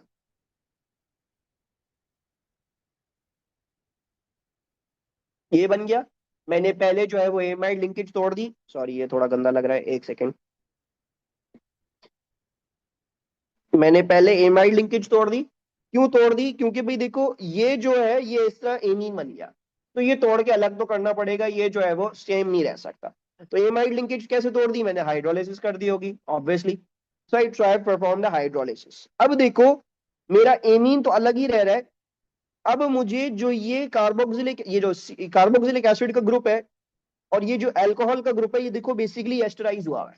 नीचे देखो, नीचे अगर तुम इसको केयरफुली देखोगे, यहाँ पे जो अल्कोहल का ग्रुप था वो गायब हो गया, ठीक है जी। और वो C डबल बॉन्ड हो क्या हो गया, एस्टर बन गया वो। तो कैसे बना है, इसी तरीके से बना है कि आपने C डबल बॉन्ड OH को और ये आपने अल्कोहल वाले ग्रुप को आपने एस्टराइज कर दिया है। तो वो ये आपके पास क्या बन गया है, यहाँ पे ये चीज आ गई है, यानी बेसिकली ये हुआ है, देखो यहाँ से ये हटाओगे, ठीक है जी, और यहाँ से ये हटाया और ये यहाँ से जोड़ दिया, तो ये फिर आपके पास NH2 की रह जाएगी अलग। And that is what has been drawn over here. ये जो उधर बनाया गया है वो आपके पास ये बनाया गया, ठीक है। और इसके रिएजेंट्स और कंडीशंस क्या हो जाएंगे, एक आपको हाइड्रोलिसिस करनी है तो आप हाइड्रोलिसिस के लिख दोगे, ठीक है। So I will write aqueous HCl plus heat under reflux. वैसे सिर्फ हीट भी लिख दोगे इधर तो ओके है क्योंकि हम हाइड्रोलिसिस कर रहे हैं। और दूसरा क्या है, स्टेप 2 क्या है, आपको जो है वो अल्कोहल और कार्बोक्सिलिक एसिड को रिएक्ट टुगेदर करवाना है, तो आप कॉन्सेंट्रेटेड H2SO4 प्लस हीट इस्तेमाल कर लोगे ताकि वो आपस में क्या कर दे, आपके पास बॉन्ड कर जाए। कितने बच्चों को समझ में आ गया, कितने बच्चों को समझ नहीं आया ये। अच्छा, जिनको समझ नहीं आया वो समझ लें, फिर हम क्लास को ओवर ही करेंगे क्योंकि इसके बाद तो कोई पेपर बचा ही नहीं है, ठीक है। देखो ध्यान से सुनो, तुम लोगों को थोड़ा सा जब ही बोला कि जो है ना ये थोड़ा सा मुश्किल है, ये मोस्ट प्रॉब्ली पेपर में आपसे होना भी नहीं था, ठीक है। तो लेट्स सी कि हम क्या करेंगे। देखो सबसे पहले आप एनालाइज करते हो कि मुझे जो दिया हुआ है और यहाँ जो दिया हुआ है इन दोनों में चेंज किया है ना। चेंज क्या क्या है, देखो ये एमाइड लिंकेज है, एमाइड लिंकेज तो नजर आ रही है ना सबको, ये नजर आ रहा है सबको कि ये अल्कोहल है। Is everyone able to see that, सही है जी। अच्छा, अब अगर मैं इधर आता हूं तो मेरे पास इधर क्या है, मेरे पास इधर क्या बन गया, मेरे पास इधर एस्टर बन गया और मेरे पास ये एमीन है। अब आपने ये लॉजिकली सोचना है कि यार मैं कैसे इस चीज को एमीन और एस्टर में कन्वर्ट करूं। देखो, सबसे पहली चीज क्या करनी पड़ेगी, ये जो एमाइड लिंकेज है इसको तोड़ना पड़ेगा पहले आपको, ताकि ये एमीन बन जाए और ये कार्बोक्सिलिक एसिड बन जाए, ये वाला। तो मैंने जो है वो इसको क्या कर दिया, यहां से तोड़ दिया, क्योंकि एमीन लाने का और कोई तरीका नहीं है। ठीक है जी, तो मैंने इसको तोड़ा। तो तोड़ने के बाद क्या बन गया, ये